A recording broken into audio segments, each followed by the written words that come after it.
BBC Scotland. Right now, it is time to settle back and enjoy the action. We will keep you right across Hearts against Partick Thistle and the Bernie and Leith Rovers. The commentary, though, comes from Rugby Park, where it is Kilmarnock facing up to Celtic with Pat Bonner, Cammy Bell and Al Lamont. Thanks very much, Richard. Welcome to sunny Rugby Park as the Viaplay Cup holders Celtic begin their defence of a trophy they've won 6 times in the past 7 seasons. It's a rerun of last year's semi-final when Dyson Maeda and Georgios Giacomakis goals put paid to Kilmarnock. But Killie have started the season incredibly well and will approach this tie with a degree of confidence, you would imagine. The green smoke released by some of the Celtic fans away to our left just filtering and dissipating away across the pitch and up the back of the stand here. A rather acrid smell, but Celtic in their huddle in their green and white hoops, white shorts, white socks. Killie in their traditional home kit, blue and white stripes, blue shorts, blue socks. Referee Alan Muir is ready to go. Looks like it will be Celtic going from left to right as we look at it from the back of the main stand, and Kilmarnock to kick us off through Danny Armstrong. Looks like the pick of the second round ties to me. Let's see if it lives up to that billing as Killie launch it down Celtic's right. Ralston heads it clear, and we'll get an early flavour of this new Celtic backline and how they stand up to the test of in-form Kilmarnock side with Marley Watkins and Matty Kennedy in excellent form at the start of the campaign. As Derek McInnes has pointed out, neither of them are out-and-out strikers, but they've certainly caused defences a problem so far. Unfortunate not to win at Tynecastle last weekend. But this is Celtic coming forward, and it's Odin Holm as Kyogo goes down inside the box. There's a rather clumsy coming together there with Robbie Dees. He was off the ball as he chased it to the left-hand side. Packy Bonner, any hint of a penalty there in your view? Well, he went down very, very quickly, and the ball, but it was a bad pass actually from Holm. He can overhit the ball, but he was in behind the defence, Kyogo, and I'm not sure if it was an accident more than anything else, because nobody claimed afterwards. I was just about to say that there wasn't too many claims from the Celtic players there, which sort of insists to me that it wasn't a penalty. It looked more of a coming together. Yeah, and I think Alan Muir has had a word in his ear that play can continue. The VAR is Don Robertson, and he would have had a look at that certainly just to check that the coming together was no more than that and was not worthy of a penalty kick. So it's goalless, minute and a half gone. It's back with Joe Hart. A terrible pass back actually. He's behind for a corner kick, and that is an inauspicious start to the game by Nawrocki, who tried to play it to the side of Joe Hart's goal but misjudged the roll of the pitch, and it's behind. Joe Hart couldn't keep it in the pitch, and therefore Danny Armstrong will be able to swing one in here from the left-hand side, left-footed, the winger. An early opportunity for Killie to try and really test this home defence. It's hooked towards going onto the roof of the net there by Corey and Daba. Really excellent attempt at goal, you'd have to say, by the left wing back, and only a foot or so over Joe Hart's crossbar. Yeah, it was a great ball in from Danny Armstrong, went to the front post area, and then Daba just got a yard in front of him and managed to hook it, and it was so close to going in that far top corner. Certainly was. Celtic trying to play out from the back. Anthony Ralston short of options, tries to go down the flank, and it comes off from Daba, and the home fans encouraged by the way they've started this game. Yeah, and you can see Kilmarnock are pressing high. They'll have smelt that mistake from the centre half there and try to put him under as much pressure as possible. McGuinness, Kennedy and Watkins all pressing the Celtic backline when they're in possession. Yeah, I think it was Gustav. Yeah, it was Packy. I was just trying to familiarise myself with the two new centre halves, and I must admit you're right. It was Gustav Lagerbielke who's playing as the left centre back who gave Joe Hart that bad pass back, and he's in possession again now. Lagerbielke on the edge of his own 6-yard box, and that was certainly a nervy start for the Swede. And Kilmarnock pressing Celtic really high. Lagerbielke has to just hoist it up the park. Maeda can't get there. It's Kilmarnock who are on the front foot in these early stages, still 0-0 after 3 minutes, and that is Nawrocki playing on the right now in the absence of Cameron Carter-Vickers. at centre-back. But I did mention to Derek McInnes in the pre-match interview there's a chance to try and put these two under pressure, an unfamiliar pairing, and certainly that's what they've been doing early on. Yeah, when Celtic taking risk at the back, as you know that they will, and it's how high do you press, and then you try not to let Celtic break that press, because if you break the press with 3-4 bodies high up the pitch, then you're in trouble a little bit, and they've worked it well at the moment, Kilmarnock. I think also Kilmarnock need to identify the right times to press as well, because they can't do it throughout the whole 90 minutes, so it's all about pressing at the right times where they can possibly steal the ball. Maida into the penalty area, flicked on by Kyogo, way by Ndaba. Greg Taylor, the former Killie player, picks up. Holm is brushed off the ball, and play allowed to continue with Celtic in possession. It's Callum McGregor more or less on the halfway line.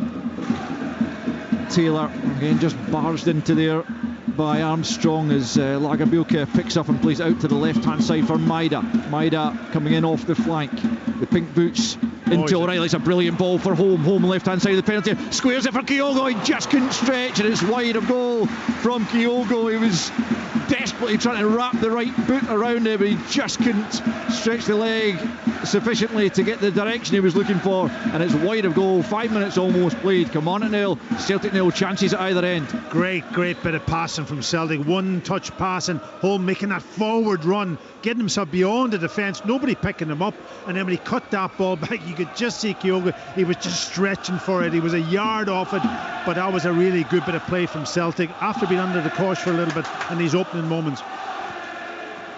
Out for a throw in two. Celtic just down in front of us, midway inside the Celtic half, to be taken by Anthony Ralston, getting a run in the side this early part of the season with Alistair Johnston injured. There's been a goal at Tynecastle, Alan Preston. It looks like it's game over, Alistair here. It's a poor pass by Muirhead. Shanklin's onto it. It's 1-on-1 with the keeper, and he coolly slots it home with his left foot. 47 minutes on the clock. Hearts 3, Partick Thistle 0.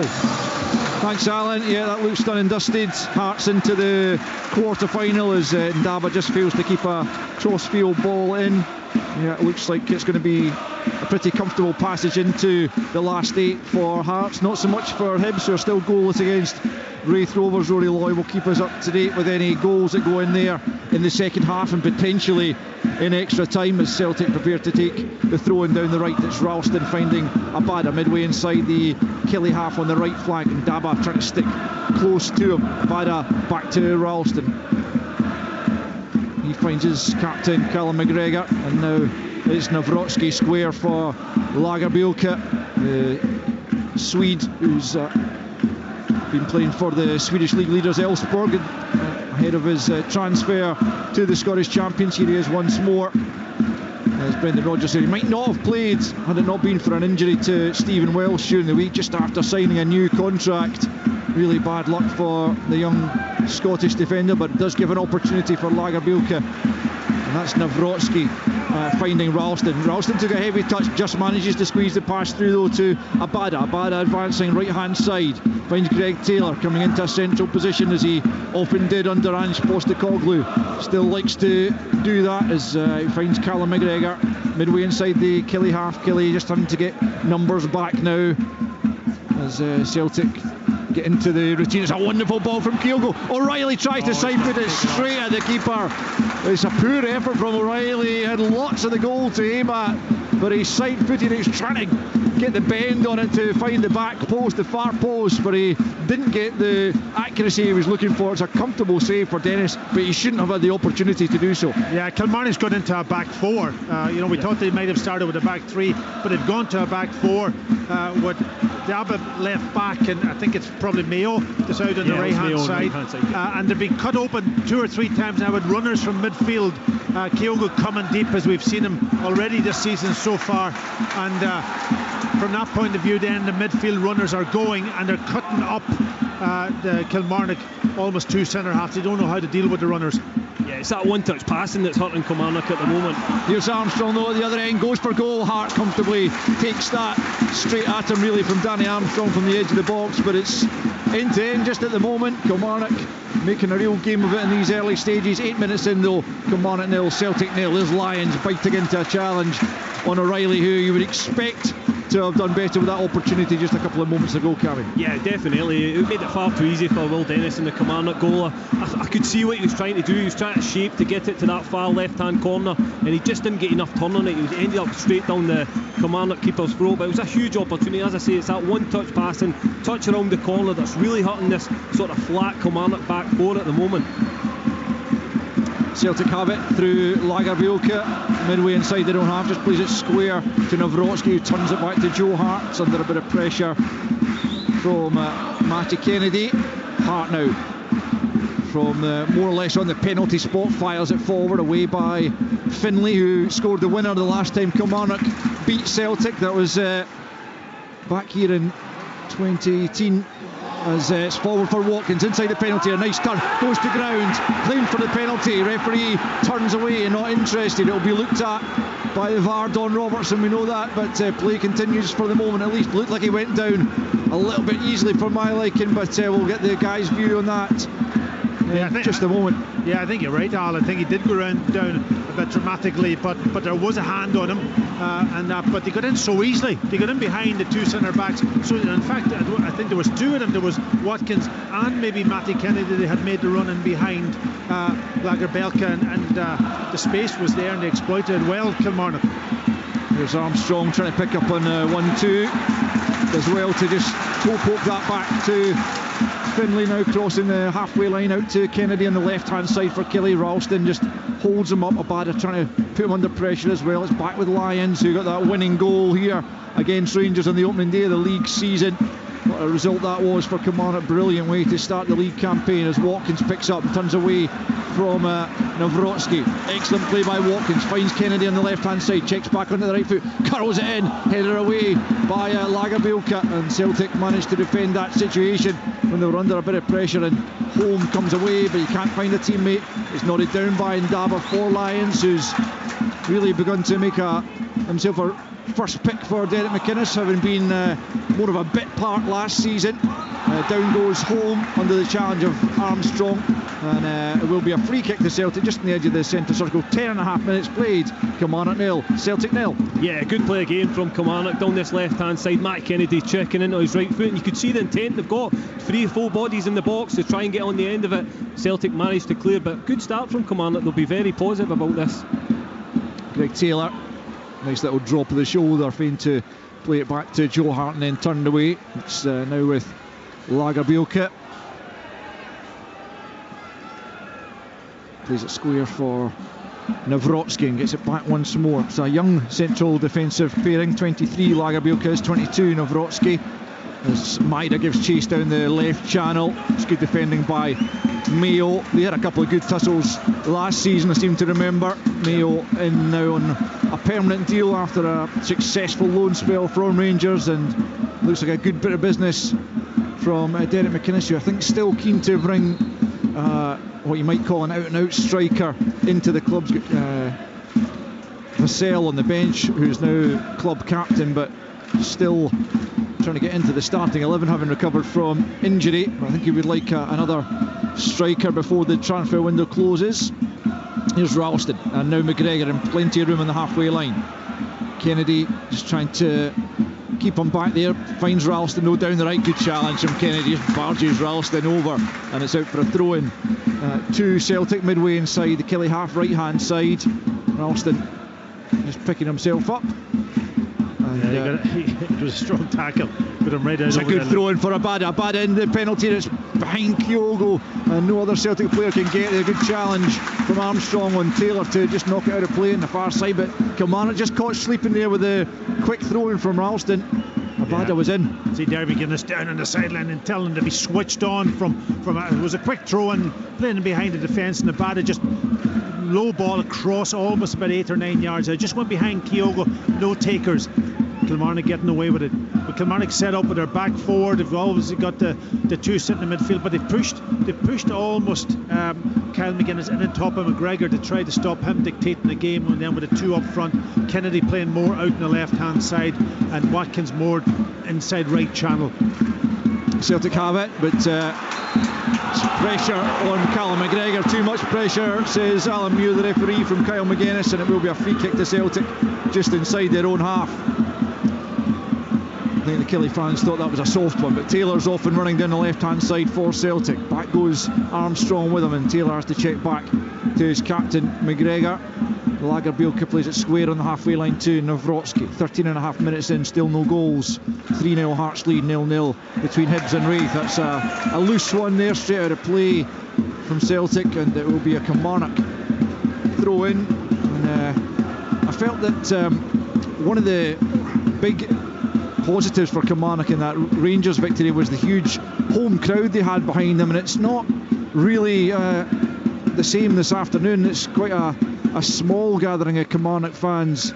I guess perhaps a reflection of it being the League Cup rather than the league, but a vociferous support they had behind them against Rangers really helped the players, the ones who are inside Rugby Park, trying to make themselves heard, with Celtic having the stand off to their left absolutely jam-packed as they look to win the League Cup for a 7th season out of 8. It's quite an incredible record.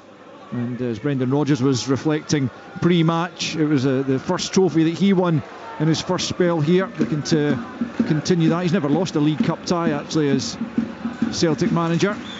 You can see that high press there from Kilmarnock, a goal kick for Celtic, and they're almost man marking in the Celtic half, and it ends up being a long ball from the defender, who kicks it straight through the Kilmarnock goalkeeper. So it's a really good setup from Derek McInnes. It's brave, because if they do get picked off, it can be dangerous for them, but if they get it right, it can also be very successful. Long from Will Dennis in the Kilmarnock goal, headed on by Ndaba, but straight to Greg Taylor just outside his own penalty area. Just checks the shoulder and steps away from Kennedy, and plays it out to the left hand side for Dyson Maida, who's hugging the touchline and then coming forward looking for the 1-2 off home. Doesn't quite manage to execute that, the young Norwegian, and Kilmarnock clear their lines. Watkins was shoved in the back there by Lagerbielke, and the free kick goes Kilmarnock's way on the halfway line. Quarter of an hour gone at Rugby Park, and it's still Kilmarnock 0, Celtic 0. Yeah, it's Kilmarnock have pressed them high. They've put Celtic under pressure. They've coped okay with it. Celtic are dangerous when they get into the Kilmarnock half, especially with the runners going. They've got in twice now, Celtic will be happy enough to get through the first 20 minutes, creating a couple of chances, while Kilmarnock will be delighted that they've survived also. So this game will develop over the next sort of while, and we'll see which team settles best. Killie just about to take the free kick then on the halfway line. They've thrown a number of bodies forward. There's been a goal at Easter Road. Let's get news of it from Rory Loy. Yes, indeed, and it's gone to the home side, Hibs. It was a wonderful corner in from Joe Newell. Ellie Johan jumped the highest and headed home. I must say, Hibs should have had a penalty at the start of the second half. It wasn't given. Raith Rovers had missed a great chance himself, a combination of the post. David Marshall kept it out, but eventually Hibs have broken the deadlock, and it's Hibs 1, Raith Rovers 0. Thanks, Rory. Marley Watkins, while you were with Rory, just having an effort on goal from a very narrow angle. No real threat to Joe Hart, who went down and took it pretty comfortably, but Kilmarnock certainly engineering some opportunities in this opening 17 minutes, and still neither side have been able to find the breakthrough, as O'Reilly, who's probably had the best chance for Celtic, picks up over on the left hand side. Taylor now leaving it for Maida in off the left, back to McGregor midway inside the Killie half, tries the through ball. It's defended by Robbie Dees, who you were talking about pre-match. Cammy has been an impressive signing so far, and certainly does look to have adapted to life in the top flight pretty comfortably. Yeah, he's done well since he's came into the team, and it'll be important. These games are all learning curves for him, and the big games that he's been involved in so far. Kyogo tries to loop one at goal, but again it's a comfortable take for Will Dennis, who's another player who's impressed me, certainly in that game against Rangers. Although he didn't have a massive amount to do, he was commanding, and he's kept 4 clean sheets in his 6 appearances, which I think pretty much every goalkeeper would be pretty pleased with that ratio. Yeah, well, I think the word you used there was commanding. That was he was very, very confident and assured of his own performance against Rangers. Again, the occasion didn't get to him, which is great to see, and I think he'll grow in this Kilmarnock shirt. They had a good goalkeeper in Sam Walker last season, who was very important for Killie, and I'm sure he'll want to take that on this season.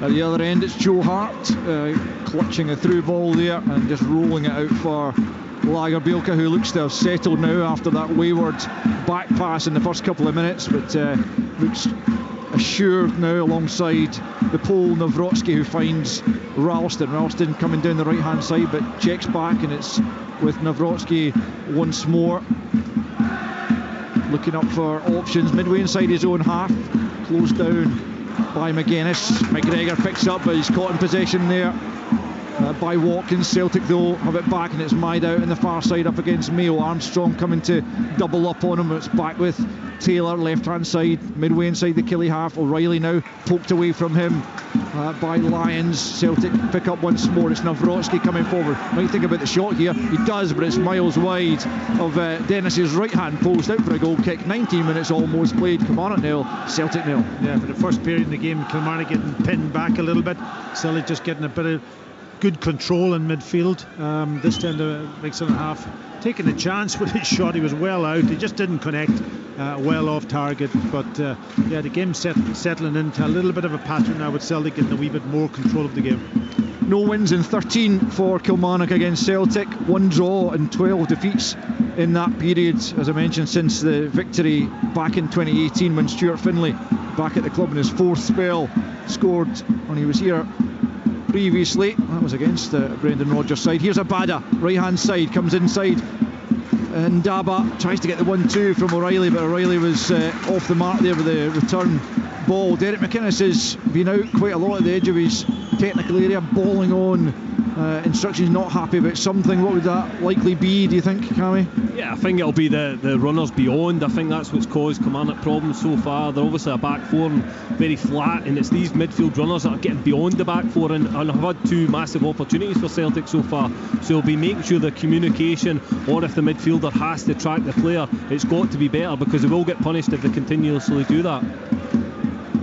Yeah, I think it looks like he's changed the back four to get an extra player higher up the pitch, to put Celtic under pressure, stop them dominating from the back. So to play before Brad Lyons knocked it down the line. Don't think the Kilmarnock fans nor Lyons himself agree with the official who put his flag up, but throwing it is midway inside the Celtic half. 20 minutes played, no goals. O'Reilly, is that a handball? Alan Muir didn't see it, nor did the assistant on the near side, but the Kilmarnock fans thought they did. I think he got away with one there. Matt O'Reilly, is the handball, isn't it? If it happened inside the box, it would have been a penalty, so it's a free kick outside the box, no doubt about it. Here's Armstrong, and Kilmarnock doing well to A, win the ball back, and B, keep it, as Mayo with a big switch of plays. A wonderful ball, the left foot there out to Ndaba, who tries to slide it down the line for Kennedy, but Ralston read it, and Kilmarnock fans thought that was out of play. I don't think it was. Play rightly allowed to continue, but as usual, home fans tended to think that everything's going against them, but I think the officials got that one right. Celtic have it. Ralston, midway inside his own half, just clips it over McGuinness and out to Lagerbielke, who's able to come up towards the halfway line, and then fires it to the feet of Maida. Maida left hand side, just tries to play it between 2 Kilmarnock players. He claimed for handball, but again play carries on, and the ball's out of play. I think on the far side. Is it a throw-in or a free kick for the challenge by Maida on Armstrong? Either way, it will be Kilmarnock's ball as we approach the midway point in this first half. No goals, chances at either end certainly. Ndaba going close for Kilmarnock. Kyogo and O'Reilly at the other end for Celtic. O'Reilly should have scored, I reckon, but straight at the keeper as Watkins goes, and that's a wonderful touch, tipping it out of the air down the right channel. He's tracked by Taylor, but he's managed to find Armstrong. Good challenge from Maida, had to be. Watkins has won it back off him. He started the game very well, he started the season very well, Marley Watkins, like you could say about pretty much all of his Kilmarnock teammates, as Armstrong tries to tease it into the penalty area. Back there goes Holm, just knocks it out of play for a throw-in on the far side, in line with the Celtic 18-yard box. It is us at the halfway point of the first period, still 0-0, but Kilmarnock very much making a game of this, as he expected they would. Throw in to be taken by young David Watson, who's got a good long throw on him. He brought about the only goal against Rangers down at the other end. What can he do here? And it comes to the edge of the 6-yard box. It's a commanding header there by Lagerbielke. Comes to McGuinness, who takes it on first time, but it's well over the top. Couldn't get over the ball to keep it down, and it's a good 5 or 6 yards over the top of Joe Hart's goal, and it remains Kilmarnock 0, Celtic 0. It's a decent throw though, Yeah. from the young man. It's a weapon, and if you can get it into that mix, get it into that area, then you've always got a chance if you get somebody's head on it. Yeah, even second phase. I think Kilmarnock as well, they're quite a physical team when they send up their back four, and it'll put Celtic under pressure. And as you say, you never know where the ball's going to fall. Fell there to McGuinness and he just couldn't quite get his strike right. Not forward by Mayo. Lagerbielke just lets that go over his head, and out comes Joe Hart to the edge of his penalty area and taps it back to the Swedish centre-back, who squares it for... Sorry, that was Nawrocki. I'm still getting those two mixed up in the early days of they do look quite alike from this distance, certainly, and they both got orange boots on, which doesn't help. But anyway, that's me getting my several excuses in. But Nawrocki's playing right centre-back, and he's got number 17 in his back, so no real excuses. As Finlay, the number 17 for Kelly, plays that straight out of play for a throw into Celtic. He was looking for Ndava, 24 in, 0-0. Ralston takes it back away to Nawrocki, midway inside his own half now, and into the feet of Greg Taylor, still coming into that inverted full-back role, Packy, which was really an Ange Postecoglou tactic that certainly worked for Celtic and Greg Taylor, and clearly Brendan Rodgers allowing him licence to continue to do that, but he's lost it to Danny Armstrong on this occasion, and Armstrong's inside the penalty area, right hand side of the box, squeezes it into the 6-yard box. McGuinness couldn't connect with it, and Hart takes it inside his 6-yard box as Kilmarnock continues to threaten.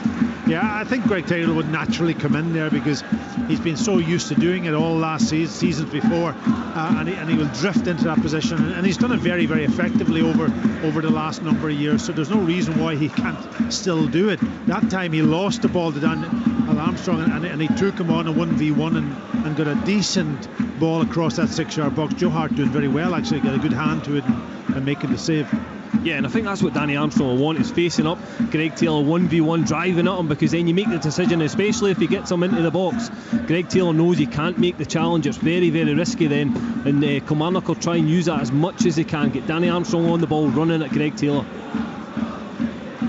Celtic have it through Ralston, who plays it back to Nawrocki on the halfway line. 25 gone now, still no goals. Both Edinburgh sides winning in their cup ties. 3-0 Hearts against Partick Thistle, 1-0 Hibs against Raith Rovers, deep into the second half of both those ties. Celtic looking to continue their defence of the trophy as O'Reilly wins the corner kick off Lions. Right hand side corner kick for Celtic coming up, which will be taken by O'Reilly himself. Yeah, it's that little run, isn't it, from midfield. You've got to match the run. The Kilmarnock players are sort of kind of almost standing watching, and here comes the corner kick then. Left foot, it's a wonderful ball into the edge of the 6-yard box. It's cleared though by the Kilmarnock defence. Back out now with Callum McGregor on the right hand side. Taylor at the edge of the box on the right as well. He's well challenged by the tenacious 18-year-old David Watson of Kilmarnock, and Kelly trying to play their way out of a tight spot down at their own corner flag. They managed to get it up to the halfway line, but possession coughed up to Celtic in the shape of Ralston, who comes back and gets it back from Nawrocki, and now it's Lagerbielke crossing the halfway line. Out to the left hand side it goes to Taylor, midway inside the Killie half, gets it back from Maida. Oh, he picked the wrong pass. I'll tell you, Lagerbielke, Maida was in. Yeah. He had made a great run, and Mayo went out to the winger, and he should have stayed where he was, and he opened up a huge space, but he didn't pick the pass, didn't see the pass. That's given away by Nawrocki as Kennedy picks up left hand side for Kilmarnock, and then tries to get the beating of Anthony Ralston. There's been a goal at Easter Road, there's a free kick here to Kilmarnock, so that gives us a chance to cross to Leith and Rory Lloyd. Yes indeed, and it's the away fans who are cheering because Raith Rovers have equalised. Lewis Vaughan went to play a pass through to Callum Smith.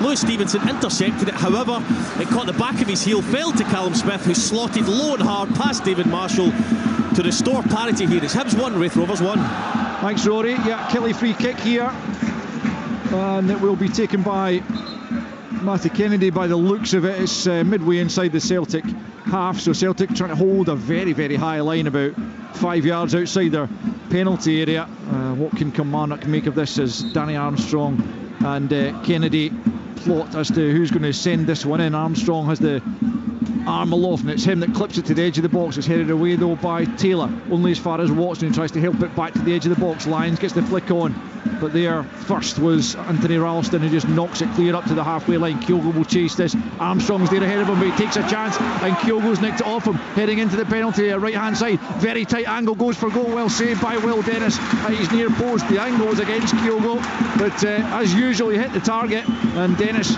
forced to work as Kilmarnock concede a free kick. It's Kennedy chopping down Ralston right hand side, not too far outside the penalty area, and there's been another goal at Easter Road. Rory? Yes indeed, Alan. Hibs are back in front. It's the home side. Eli Johan far too strong for Liam Dick down the right hand side. He cuts the ball back, and who's there? It's a substitute just on the pitch, new signing Dylan Vente, who manages just to squeeze it under Dabrowski for 2-1 Hibs. Well, a couple of goals within about a minute or so there for Rory. 2-1 Hibs, 3-0 Hearts, and Celtic with an opportunity here almost in the half-hour mark to try and break the deadlock here. It's going to be O'Reilly just about 2 or 3 yards in from the right-hand touchline, and about 20 yards from the goal line. Celtic have got plenty of bodies forward as O'Reilly sends it in. It's not such a good delivery this time, well cleared to the edge of the box as Holm picks up and just knocks it back to Taylor. Taylor will loft it back to the Celtic right.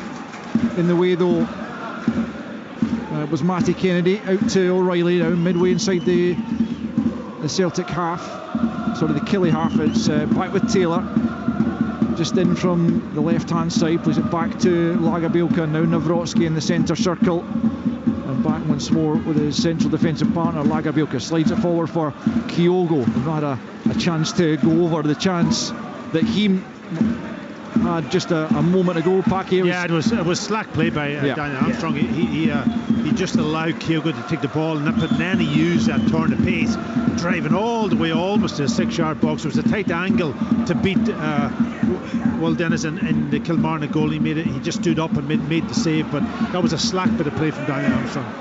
Daba heading it back to his goalkeeper there, under a bit of pressure there from Lee Labada. Yeah, it was Kyogo, a real burst of pace from him to get away from Danny Armstrong, who's no slouch, but thankfully for Armstrong, his goalkeeper bailed him out with a decent stop. Kyogo didn't really have any support, so he had to go for goal, and if anyone can score from that kind of angle, you would probably say it would be Kyogo, but on this occasion the Killie keeper kept him out. That's right, still 0-0 as half an hour comes and goes. Flicked forward by Holm over the halfway line and picked up by Finlay just inside his own half. Tries the switch of play, it's adventurous, and Taylor heads it back to the halfway line. Lyons is there for Killie, helped on by McGuinness, but it's just hooked more in hope than expectation, and Kilmarnock giving away the ball as Taylor picks up on his own goal line, plays it infield to Lagerbielke inside the penalty area. 31 played, Kilmarnock 0, Celtic 0. Going back to that Kyogo chance, I think, listen, Will Dennis does everything right, gets his angles all right. Kyogo, for me, does everything right, fires it in at the feet, because that's the only place I think he would score, is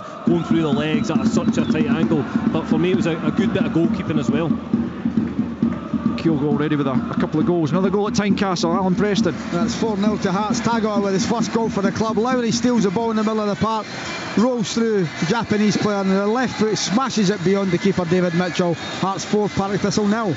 Well, it's quite a win for Hearts, and continuing where they left off on Thursday night. What a brilliant night that was, getting through the tie against Rosenborg, coming from 2 goals down in the tie. Cam Devlin popping up with a couple of goals to send them through, as Maida comes forwards for Celtic down the left hand side. Offside flags up though against the Japanese winger as he's being used. I read some quotes from Brendan Rodgers saying, I think it was from maybe a month or so ago, but saying that he actually thinks of him more as a through the middle striker, Packy. But I mean, he's spent most of his Celtic career on the flank, and clearly he can operate well there, and you would have to say unlikely to displace Kyogo as the striker. Yeah, but he has played there. He's played there for Japanese international team, and we've seen him play in that position a number of times. Even when Kyogo goes off, he goes through the middle, and he's got that turn of pace. That's what he is. When he plays wide, he just needs to probably have a little bit more movement to go away, to come to the ball, to get on the ball to his feet. But when he gets it, and when he knocks it by you, nobody's catching him. If he gets a yard on you, you're in trouble. It's out for a goal kick to Celtic. We've played 33 minutes here at Rugby Park, no goals in this League Cup second round tie. Celtic and Kilmarnock both looking to join Aberdeen, Rangers, Ross County, Livingston and St Mirren already in the Hearts. Pretty much absolutely nailed on to be in there with them as well. And Hibs favourites currently to oust Raith Rovers with probably about 10 minutes or so left in that tie at Easter Road. This one's still stalemate though, as Kilmarnock win it back in the middle of the park, and it's Watson who very much looks like a first pick for Derek McInnes now coming into the team last season, as Armstrong again is caught in possession, this time by Holm. And then he pulled back Kyogo, didn't he? And it will be a free kick to Celtic at the edge of the centre circle, and Armstrong's just got to be a bit sharper in there. Yeah, he's just taking too many touches again. It was just he wanted too much time with Kyogo's chance. It's the same again. You don't get that time against Celtic. They're right on your case and you need to move the ball fast, so Derek McInnes will be in his ear about that. Move the ball faster. I think he did the wise thing though, giving away the foul though. Another foul, yeah. You know, obviously he's lucky he didn't go in the referee's book, but certainly that was important. Just stopped the game because he made a big mistake. And Nawrocki's just knocked it straight out of play, and it'll be a goal kick to Kilmarnock, who will be pleased with the way this game has gone so far. They have held pretty firm at the back, just coughing up a couple of chances to Celtic, and they've created one or two moments of trouble for the Celtic backline themselves. They started off well, didn't they, Kilmarnock? I thought they had a good start, pressed high, put Celtic under a bit of pressure, tested those two centre backs, but the game has certainly fallen into a kind of a familiar pattern with Celtic dominating possession in the last probably 10-15 minutes. Only Dundee United conceded more goals in the Premiership last season than Kilmarnock, but they've beaten Rangers here 1-0, drawn nothing each at Tynecastle. They didn't concede many in the League Cup group stage either. It looks like Derek McInnes has really worked on that defensive organisation and so on. They're looking a lot harder to score goals against at the start of this season, Cammy. Yeah, listen, he's brought in his own players as well, and as you say, he's had time to sort of introduce the way that he wants to defend, and it's got to be the foundation for Kilmarnock. They don't concede many goals, they're always in the game, and that's exactly what happened here against Rangers at Rugby Park. Defended for long periods of time, but then they got the opportunity and took it, and that's where Derek McInnes will be happy with the way this first half went. There's been a couple of opportunities, runners beyond as hurts Kilmarnock so far, and then the other opportunity was Danny Armstrong being slack in defence. So Celtic haven't created too many clear-cut opportunities in this first half.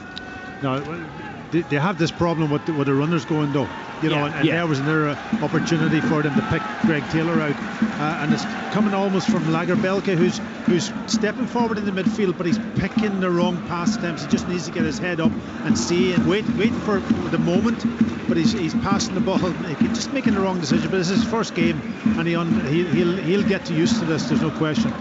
Ball swept forward by Greg Taylor. Kyogo will give chase, but Robbie D's got plenty of time to knock that back to Will Dennis, who first time launches it over the halfway line. Lagerbielke heads it back over the halfway line. Lyons heads it off O'Reilly, but he's able to pick up the loose ball and then slides in to win it with a 50-50 against Maida. It was good tenacity there from the Kilmarnock skipper. He's worn the armband with Vassell being on the bench for the moment, and he's certainly endearing himself to the Kilmarnock fans this season, Brad Lyons, not least with that winning goal against Rangers here. Dennis again knocks it over the halfway line for Kilmarnock. Lagerbielke just takes a touch and then plays it back to Joe Hart, chased down by McGuinness, but Hart stays cool and just plays it back to Lagerbielke, who plays the ball forward to Maida, who tries to lose his marker, Mayo, who slides in though and wins it back for Kilmarnock. He's really sticking to his task there, Mayo, following Maida way back the pitch, and Kilmarnock now have got the free kick midway inside the Celtic half, right hand side, and a chance for them to load the box and potentially take the lead here ahead of half time. 37 minutes played, 0-0. Yeah, and listen, it was brilliant from Mayo again, followed them all the way in. It's risky because if they get beyond it, it allows a lot of gaps to be in the Kilmarnock defence, but listen, he made the challenge, won the ball high up the pitch in the Celtic half, and that's where they've tried to steal it. They've tried to steal it in the Celtic half so that Kilmarnock get on the front foot and get opportunities, and this, if a good delivery in the box, can be an opportunity for Killie. Yeah, again it's Kennedy and Armstrong over the free kick, but it's right hand side, right of centre, about maybe 15 yards in from the touchline and about 35 yards from the goal line, Kennedy or Armstrong. Armstrong moves away, so it'll be the right-footed Kennedy to sweep it into the penalty. It's a decent delivery, but it's actually too close to Joe Hart in the end. He goes down and collects it low under no real pressure, and the chance is gone for Killie. 7 minutes left in the half. Kilmarnock 0, Celtic 0. Celtic have it at the back. It was a good take by Joe Hart there. Dangerous ball, driven in with a bit of pace on it in between the goalkeeper and the defence, and Joe's made a good decision. Common got good hands on it, took the pressure off. McGregor to Nawrocki and out to the right hand side to Ralston, back with Nawrocki, and he gets it back again from Callum McGregor just inside his own half, plays it square for Lagerbielke, just a few yards inside the Killie half, out to the left for Taylor. Taylor checks back inside, gets it back from home. Lagerbielke once more. Kilmarnock really well organised, everyone shuffling across from right to left as Celtic try to switch the play. What they're not allowing to happen is that Callum McGregor's not getting into this game, because he's almost been man-marked, and it's up to the centre halves to step out into those areas where there's space and make and pick the right pass.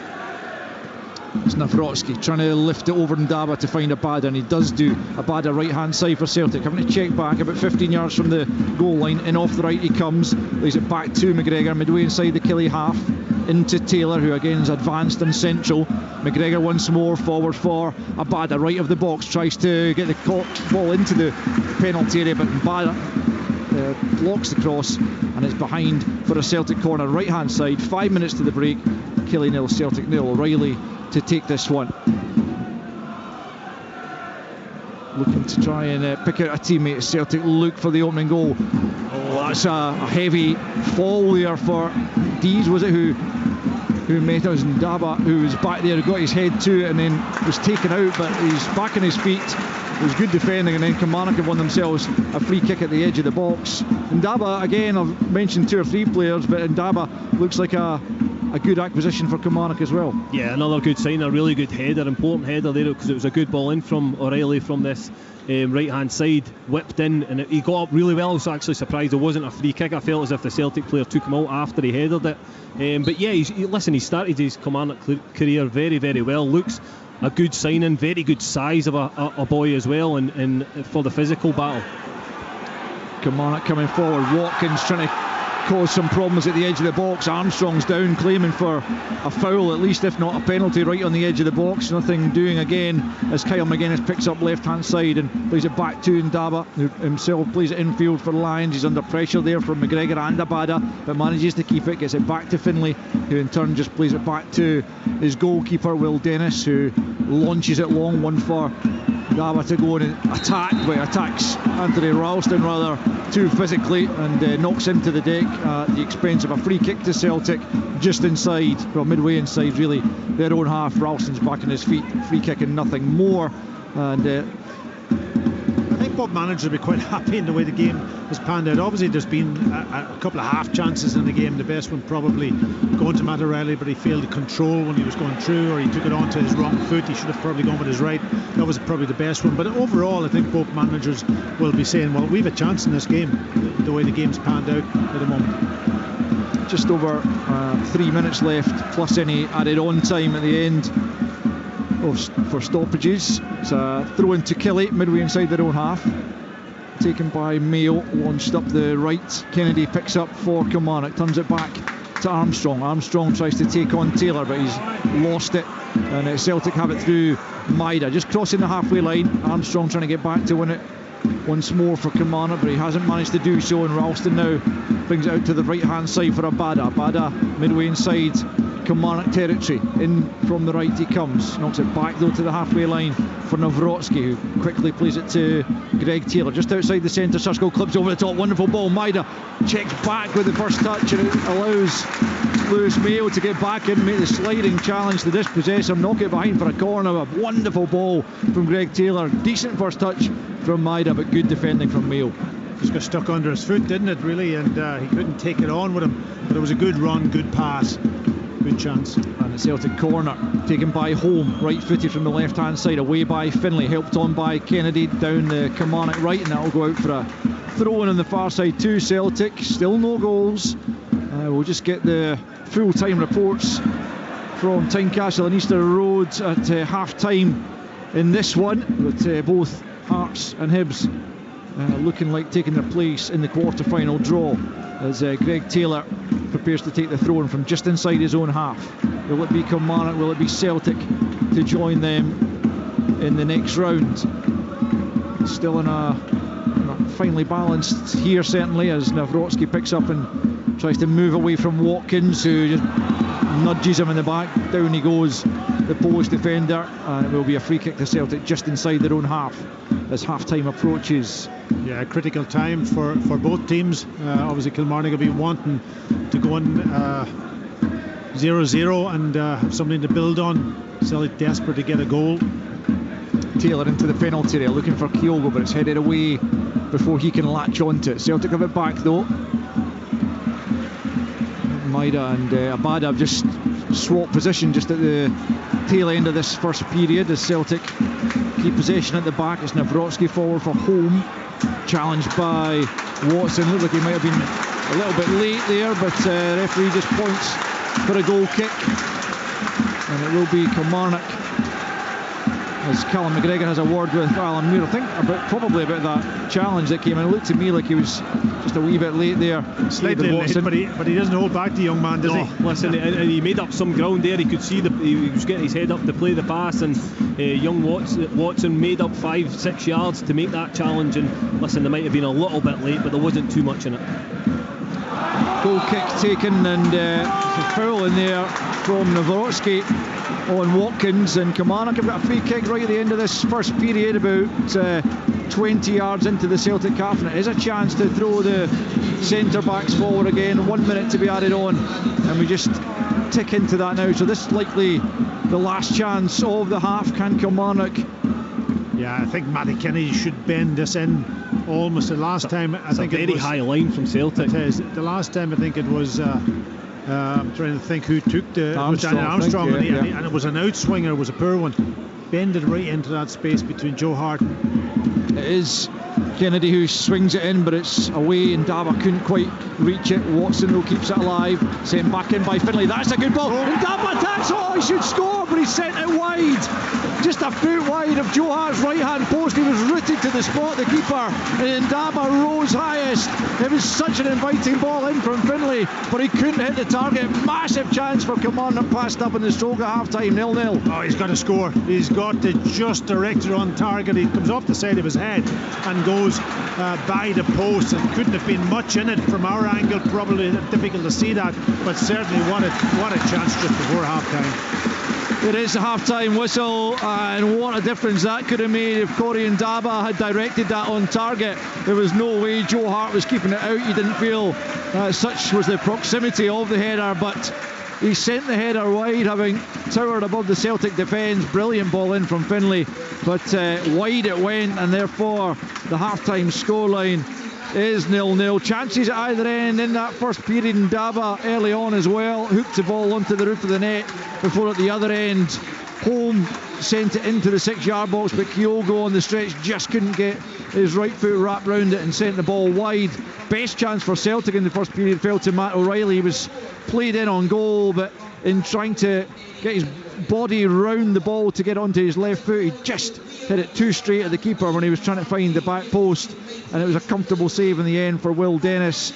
Marley Watkins had an effort from a tight angle, pretty comfortably saved by Joe Hart, but then that opportunity right on the stroke of half time for Corey and Daba will be one that he'll be reliving over and over in his mind at the moment, you would imagine, cursing his luck there as he sent the header wide when he probably should have scored. At half time at Rugby Park, it's Kilmarnock 0, Celtic 0. The Scottish League Cup. Live on Sports Sound from BBC Radio Scotland. Where Scottish football lives.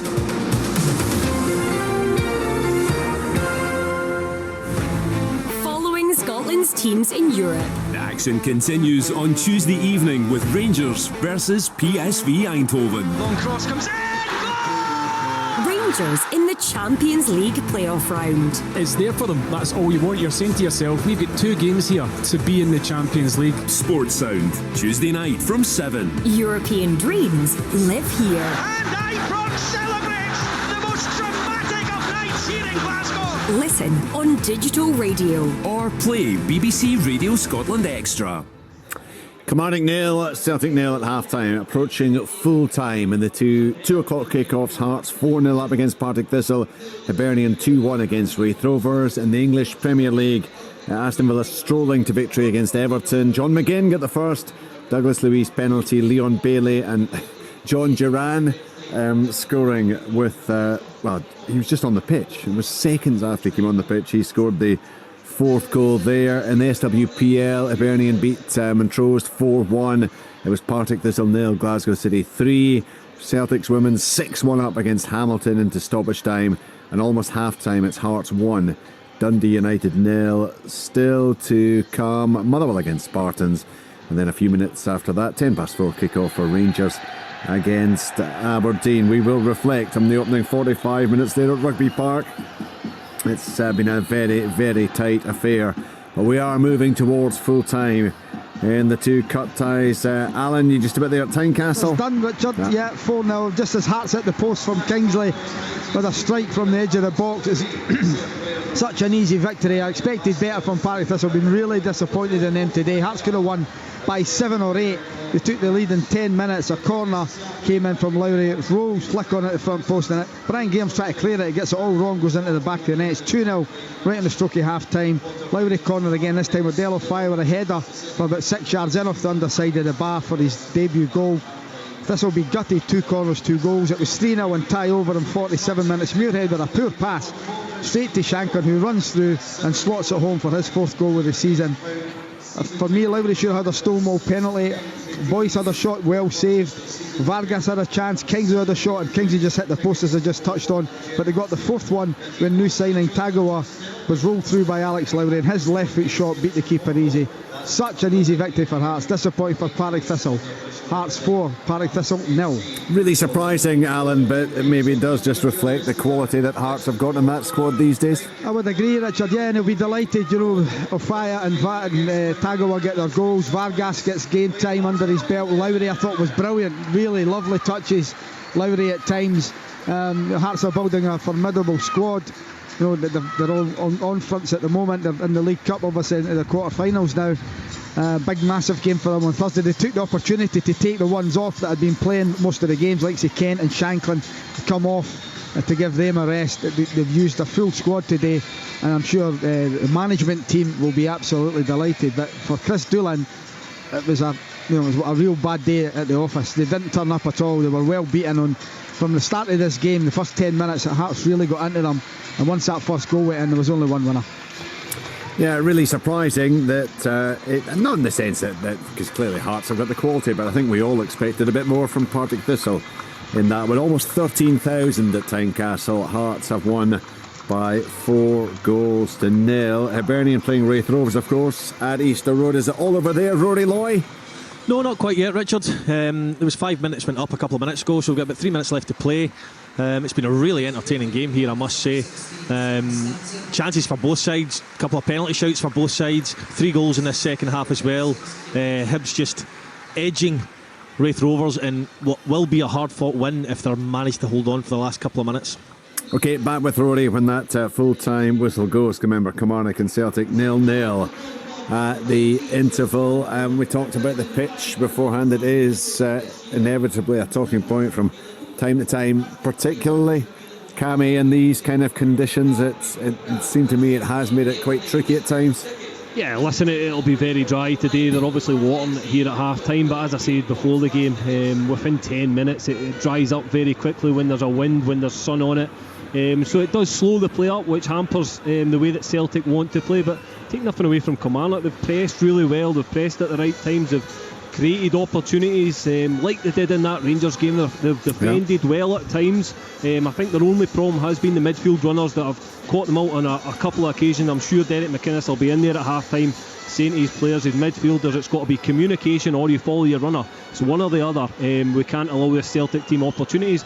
but he'll be happy with the first half performance. He probably should have scored there at the end. It was a massive chance for Ndaba. Great ball in from Finlay from the left hand side, just chipped it into the box. Ndaba got up early and it was just inches wide of the post. Yeah, it looked to be very close. Celtic, a couple of chances earlier on, Pat, kind of huffed and puffed a wee bit. Yeah, they were tested out early on with Kilmarnock pressing them high, obviously going to try to see what was made of the two centre backs, and they nearly got a bit of joy out of it. But once Celtic came to terms with the game, then they started passing, and as Cammy rightly says, they had a couple of good chances from runners going, and the two centre backs. Obviously, they've changed it. Kilmarnock at the back. They've gone with the two centre backs, and they were just getting caught out a little bit early on. And those runners, but I think you're right about the pitch. When the runners go and the ball's played, the ball almost checks up, and you can run. You can almost get it under control. I think that happened with Matt O'Reilly, even young Home when he went through, and I think Maeda when he went through and appeared down into the left side, and it just caught under his feet, and he couldn't get it out to get the strike away and allowed Celtic or Kilmarnock defenders to get back in there. But what Kilmarnock have done well is that they've pushed on Cal McGuinness on to Callum McGregor and stopped him influencing the game. They've played with almost Matty Kenny out on the left. They've played with Marley Watkins through the middle, and then Daniel Armstrong pushed onto the right back or left back, sorry, and that allowed him then to get good positions and press Celtic a wee bit higher and stop them dominating the game early on. But Celtic having the ability and the team, you'll always know there will be periods in that first half where they will pin you back, and then it's about the quality. I think the big guy Lager Belka, who stepped out at the back at times, didn't pick the right pass. There was gaping room at times for him to pick a pass for a runner going, and he elected to play it wide instead of playing it through the middle, and that's what. And they got away with it, Kilmarnock, from that perspective. But overall, I think this game can go either way, and both managers will be doing their bit at half-time just to try to maybe, Brendan Rodgers will be trying to get Celtic to settle down, keep passing that first, second touch. But Derek McGuinness will be almost getting the guys to think a wee bit about the defensive side, but still press high. Yeah, I wonder if either side can make the breakthrough in the second 45 minutes. Kilmarnock 0, Celtic 0 in England, 4-0 Villa. 9 minutes stoppage time at the end of the second half as well. So that's a total of 18 minutes in that game. It's going to be a recurring theme throughout the course of the season. Hearts have beaten Partick Thistle by 4-0. Rory, you still playing? Yes, we are still playing. I did try to come across to say there's been a red card. Liam Dick, the ball bounced in the air and Liam Dick swung his foot at it and caught Dylan Vente straight in the face. I think he's burst his nose. Liam Dick, he's a lad I know. He apologised straight away. He didn't mean to do. We didn't mean to do it. However, it was very difficult for the referee to give anything other than a red card with the way it played out. But it wasn't no intent. It wasn't malicious, but it did look very, very sore. John Yule is now lining up a free kick about 20 yards from goal, so it'll be interesting to see what comes of this, but we are still playing at the moment, Richard. John McGinn being named man of the match, and that win for what's going to be a win for Aston Villa against Everton. Good to see him starting the season in such fine form, although Hibs won't want to see him in fine form in the next couple of midweeks. Remember, Hibernian against Aston Villa on Wednesday. Tuesday it's Rangers against PSV Eindhoven. Thursday, Hearts against PAOK Salonika, Haken against Aberdeen. That's Don's playing at 6 o'clock, Hearts at 7:45. That Hearts game live on Sports Scene, and the Rangers PSV Eindhoven game also live on Sports Scene, the Champions League qualifier. And do listen out for the Sports Sound on Tuesday. It's on the radio, live on the radio. Rangers against PSV Eindhoven on Tuesday. Do listen out for the Scottish Football Podcast. That gets published every day, Monday to Friday, as the guys reflect on all the big talking points, the big news stories in Scottish football. Never any shortage of discussion points, and I know always a good listen, always very popular. So you can download that whenever you get your podcast. Certainly get it at BBC Sounds. Rory. Yes, indeed. It's full time at Easter Road. It finishes Hibs 2, Raith Rovers 1 in a highly entertaining second half. First half had moments of quality, but no one really there to stick the ball in the back of the net. On to the second half we go, and it's all started very early. 48th minute, Ross Millen heads off the line from a Hanlon header. From the resulting corner, Millen was all over Hanlon at the back post. It looked a certain penalty to me. However, referee Nick Walsh waved play on. Then the best chance of the match for Raith Rovers to that point, Ross Milne's cross found Vaughan at the back post, and a combination of David Marshall on the post managed to keep the ball out. Straight up the other end, and Ellie Ewan got a goal from a Joe Newell corner. I must say, Ellie Ewan, he got sponsors man of the match here, and it was hard to argue with. However, I felt Joe Newell come on at half time and changed the match. Such an integral part of this Hibs side, in my opinion, and was the best player on the pitch for the time that he was on. Then on to the 69th minute came the equaliser. Good play from Lewis Vaughan, a little bit of mix-up from Lewis Stevenson, and the ball landed at the feet of Callum Smith, who slotted low and hard past David Marshall. However, a minute later they were behind again as Dylan Vente scored from an Ellie Ewan cutback. In the 87th minute there was a massive shout for handball up the other end in the Hibernian box as the ball looked to strike the hand of Lewis Miller. Again, Nick Walsh waved play on. There wasn't much to talk about between then and the final whistle, other than Liam Dick's red card, which I updated on you a couple of minutes ago, where he hit Dylan Vente in the face with a high boot, resulting in that straight red. Joe Newell did test the goalkeeper Dabrowski from the resulting free kick. However, the score did end here at Easter Road. Hibernian 2, Raith Rovers 1. So Hibernian make it through. Adam Midlothian with that 4-0 win against Partick Thistle.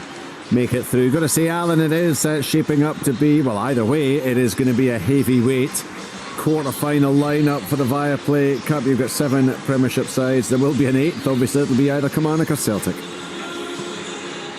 Yeah, it's certainly looking like that, Richard.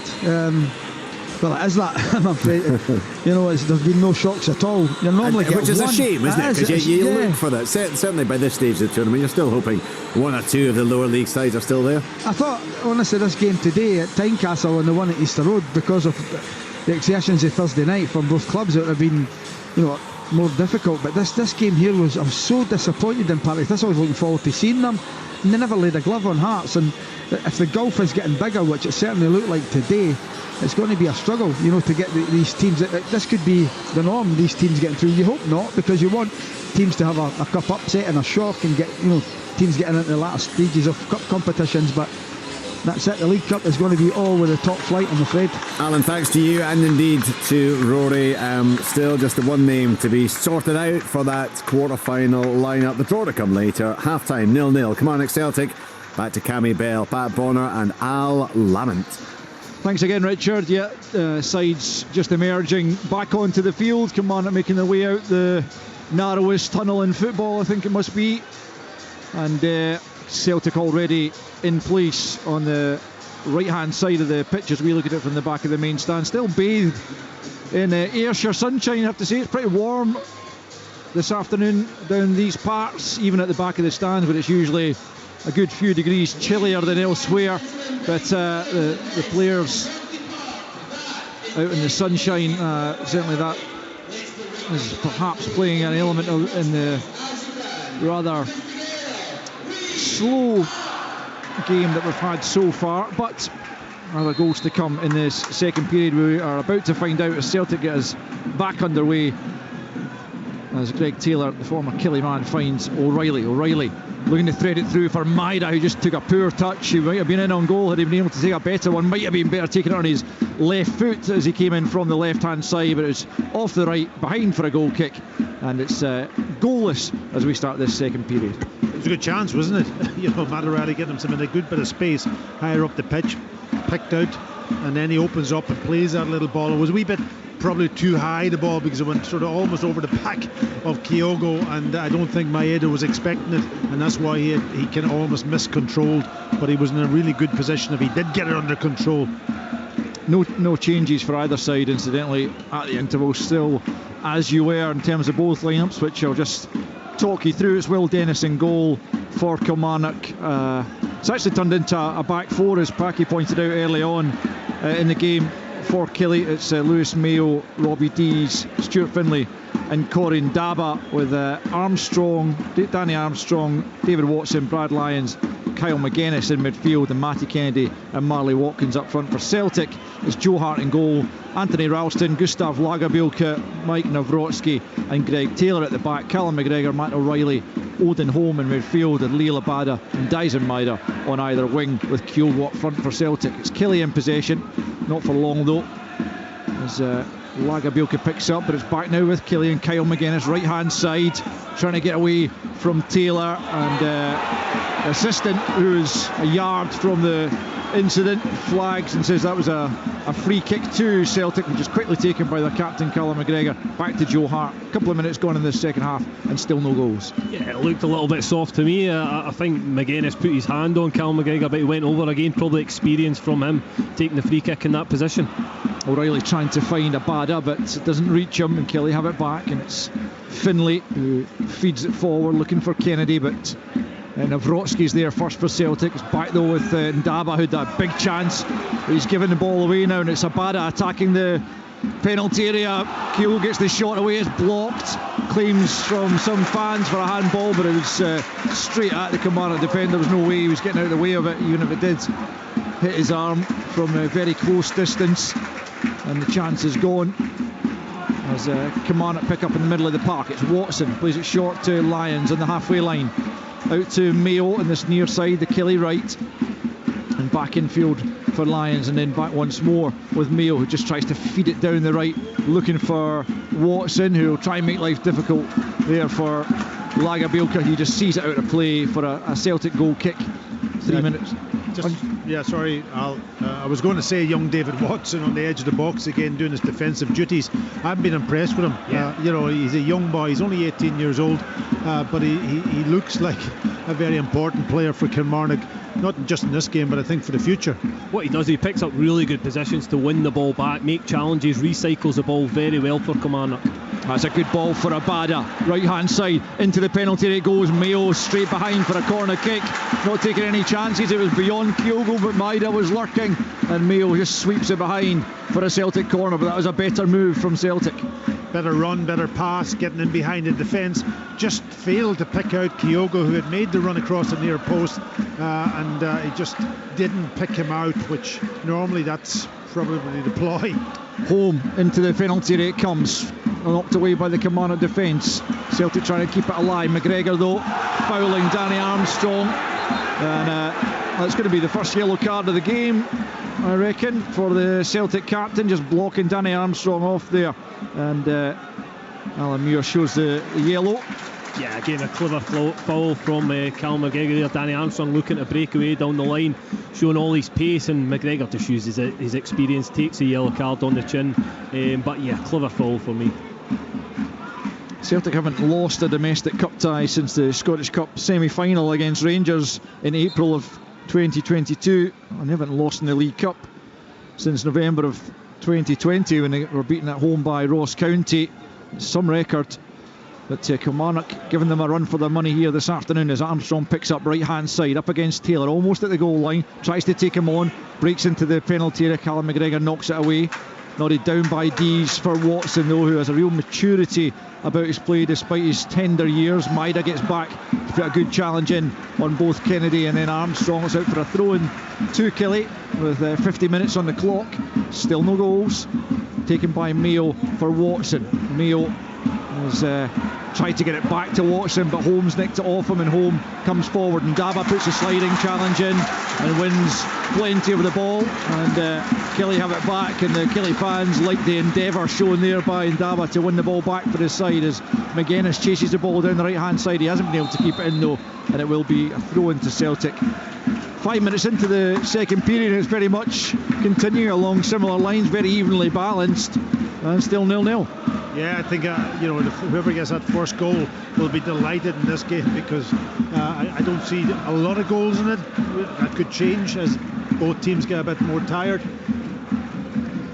Well, Celtic have won the last 6 encounters between the sides, scoring 19 in those 6 games, including 13 on their last 3 visits here, but it certainly hasn't looked like they would rack up that kind of amount of goals this afternoon. Kilmarnock very well disciplined, organised. That's a lovely flick though from Kyogo. Holm tries to get it back to him. Kyogo again showed a good turn of pace, goes down with a nudge there from Watkins, and he can't believe it, but he's going to go into the book for kicking the ball away, I think. And again, there wasn't a massive amount of contact there, but enough to send Kyogo down, and it's a free kick to Celtic in a pretty dangerous area left of the penalty area. And again, Kyogo probably just using his experience there to buy that free kick. Yeah, and he gets in on sort of goal side of Marley Watkins, and I think that's, as soon as he got any kind of contact at all, he was going to go down, and it's a free kick in a very sort of almost dangerous position. It was good play from Celtic again. That's when they've hurt Kilmarnock, the one-touch passes, the little ones round the corner. That's when they move the ball fast, they can hurt Kilmarnock. And again, Kyogo was on his run there, and for me, I think there was a little touch in it, and Marley Watkins knew what he was doing when he was kicking the ball away. A little bit naive of Watkins, though, to make the contact in this position. Here comes the free kick. It's O'Reilly from the left-hand side, away by Watson as far as Taylor midway inside. The Killie half tries to help it back into the box, and Daba clears, but Ralston will pick up right-hand side. 7 minutes played in the second period, still 0-0 as Ralston tries to take Daba on right on the edge of the box on the right-hand side. Tries to get it across goal. Did it take a touch? It did. It'll be a Celtic corner over on the right-hand side as they press for the opening goal. Matt O'Reilly across to take it left-footed. Well, we're too far away to know if it's going to touch or not. Kilmarnock weren't happy about that one. O'Reilly then, left-footed, right-hand side, in-swinger to the near post, and Daba doing enough to just knock it to the edge of the box. Lyons helps it on over his head and up to the halfway line, and Ralston will just have to be careful here. Just gets enough on that to send it back to Joe Hart. Hart's kick-out pass isn't a particularly good one. It's picked up by Kennedy. The Killie fans wanted Matty Kennedy to shoot with Joe Hart well out of his area, but he was never set for the shot. But it is a throw into Kilmarnock, and in comes Kennedy, goes for goal. I think that came off Alan Muir, did it, and it's going to have to be a drop ball that came off the referee. It'll go back to Kilmarnock. I think it was, obviously Kennedy was the last to touch it, so even though perhaps they were going to lose possession, I think they'll get it back. Yeah, Alan Muir just throws it to the feet of Danny Armstrong, and Kilmarnock can try and forge another attack. 8 minutes gone in the second period. It's Kilmarnock 0, Celtic 0 as Dees has it, takes a chance against Maida but does well, and then plays it out to the right hand side for Mayo. Mayo just inside the Celtic half, closed down by Home. Lyons back the way to Dees on the left foot. He just knocks it forward, but it's not a good pass from Robbie Dees, and it's an easy take for Joe Hart at the edge of his box, and he immediately launches it over the halfway line looking for Abada, but it's going to be Stuart Finlay first to it. He'll just try and see it out. Eventually has to try and play it off Abada, which he does successfully. It will be a goal kick to Kilmarnock. 54 on the clock. Kilmarnock 0, Celtic 0, still all to play for. Yeah, it was a decent kick from Joe Hart, obviously turning defence into attack with one lovely volley right up into the corner. I thought Finlay did okay, he did well. Initially I thought he was going to get caught on it, trying to let it run out of play, but he knocked it off Abada and got his goal kick. Celtic have it through O'Reilly, flicks it down the right hand side. Abada with just a little nudge enough to send the Kilmarnock player to the deck, and it will be a free kick which is quickly taken by Finlay. Tries the big switch of play out to Armstrong on this Kilmarnock right, the near side for us. Armstrong trying to wriggle away from Taylor. Brilliant play by Watson to get away from Home. Right hand side into the penalty that comes. Knocked away though by Lagerbielke before Kilmarnock can make anything of it. But it's another instance of terrific play by the 18-year-old Watson. It's picked up now by Lyons. Lyons finds McGuinness. He goes for goal. Good save. Joe Hart might just have been drifting wide of the post, but he couldn't take any chances. McGuinness got a hold of it on the right foot, and it's a corner for Kilmarnock. Yeah, really positive play and a great strike from McGuinness. Takes it early. Could have been just creeping wide, as you say, Dal, but Joe Hart's taking absolutely no risk and makes sure he got a good hand on that to make sure it's a corner for Kilmarnock.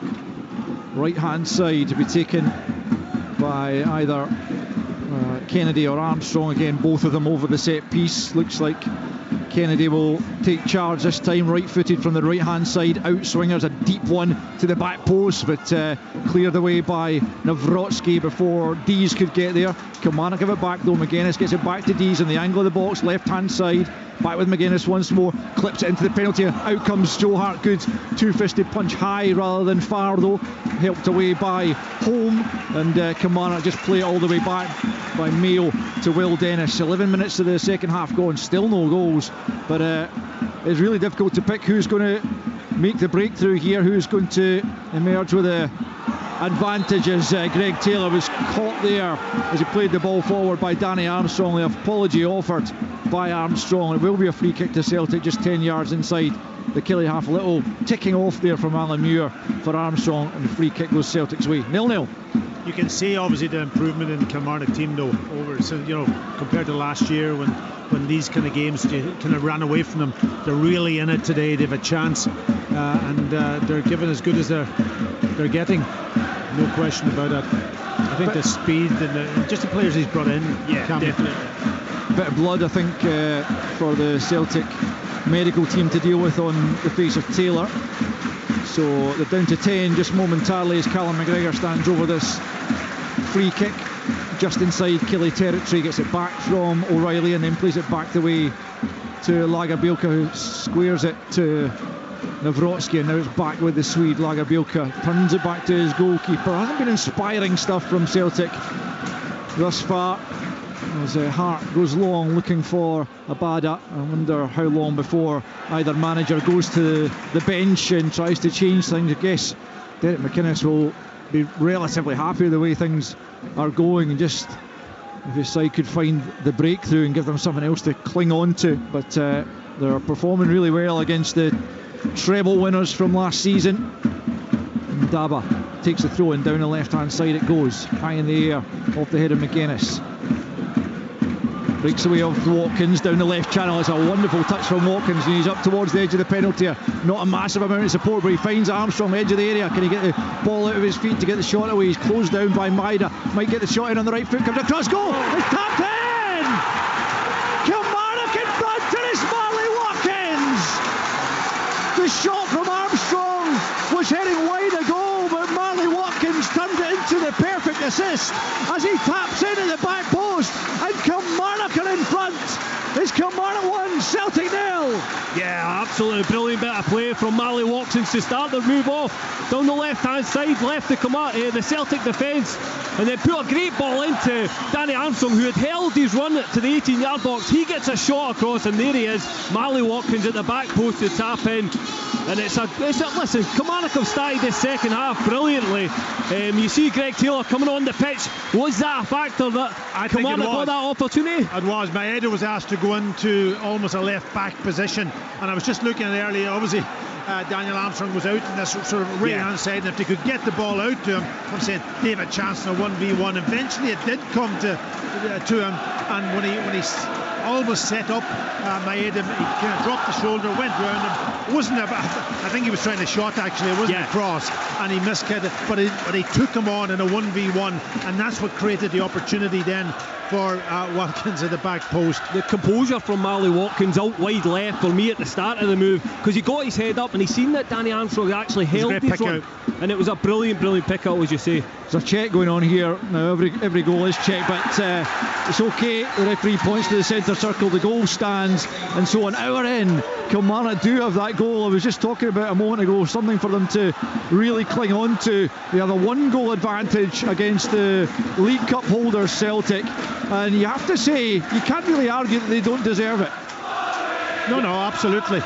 But I think it was a factor with Greg Taylor. You don't get Maeda going back into that left back position and doing probably what Greg Taylor would do in a 1v1 situation defensively, because he can almost square them up and then just dropped the shoulder, got round him, the goal opened up and he got a shot away. Yeah, I think it was a factor, but listen, Kilmarnock have absolutely capitalised on it. For me, Celtic haven't done enough in this game going forward. They've not created enough opportunities to hurt Kilmarnock. Kilmarnock have been really disciplined, organised, composed at times as well, and they've started this second half very, very well. They've got a throw in midway inside their own half an hour still to play, plenty of time for a side of the calibre of Celtic to get themselves back into it, but Kilmarnock put themselves in the driving seat as they look to try and take their place in the quarter-final alongside the 7 others who've already booked a place. Stuart Finlay just asked Will Dennis to come and claim the through ball there, as he does eventually. Just over an hour played at Rugby Park. Kilmarnock 1 thanks to Marley Watkins' second goal of the season. His other came against Albion Rovers in the group stage. Never a prolific scorer, you would have to say, in his time in Scottish football previously, but I think he's been marvellous since he's come in to the Kilmarnock side, and like his teammates, absolute workhorse as well. Everyone putting in a shift out there for Kilmarnock, as they absolutely have to against a team of the quality of Celtic, and they've earned themselves a 1-goal advantage with just under half an hour to play. It's back with Joe Hart, who plays it out to the left hand side to Taylor, who's obviously back on the park now. He plays it once more to Joe Hart inside his 6-yard box, takes a touch, clips it away to the right hand side, won by Ndaba, and McGuinness was going to be offside, so he couldn't go for it, and it's all the way through to Joe Hart. But Derek McInnes down there in his technical area, his game plan is working to absolute perfection, as it did against Rangers, and like they did against Rangers as well, they managed to get themselves a goal in front. There's a good mentality to Kilmarnock. You know, they are pressing high, they're not allowing Celtic to dominate, and Celtic are struggling just to get a control and a grip on this game. Abada into the penalty. It's a poor cross from the young Israeli, though, right into the gloves of Will Dennis, and that'll suit Kelly down to the ground as Brendan Rodgers ponders away back into the game. The whistle comes actually from the Celtic manager.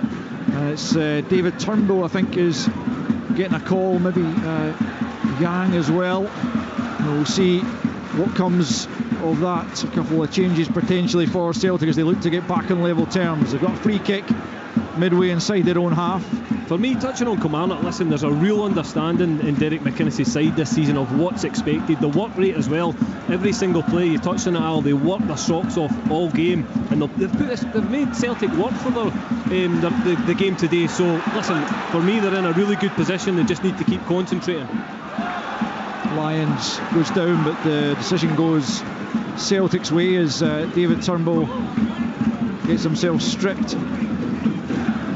Yeah, Celtic needed a little bit of leadership on that pitch now.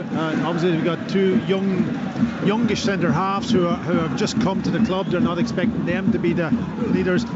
Callum will have to and he's been can almost man mark Callum today, so he hasn't had a huge influence in the game.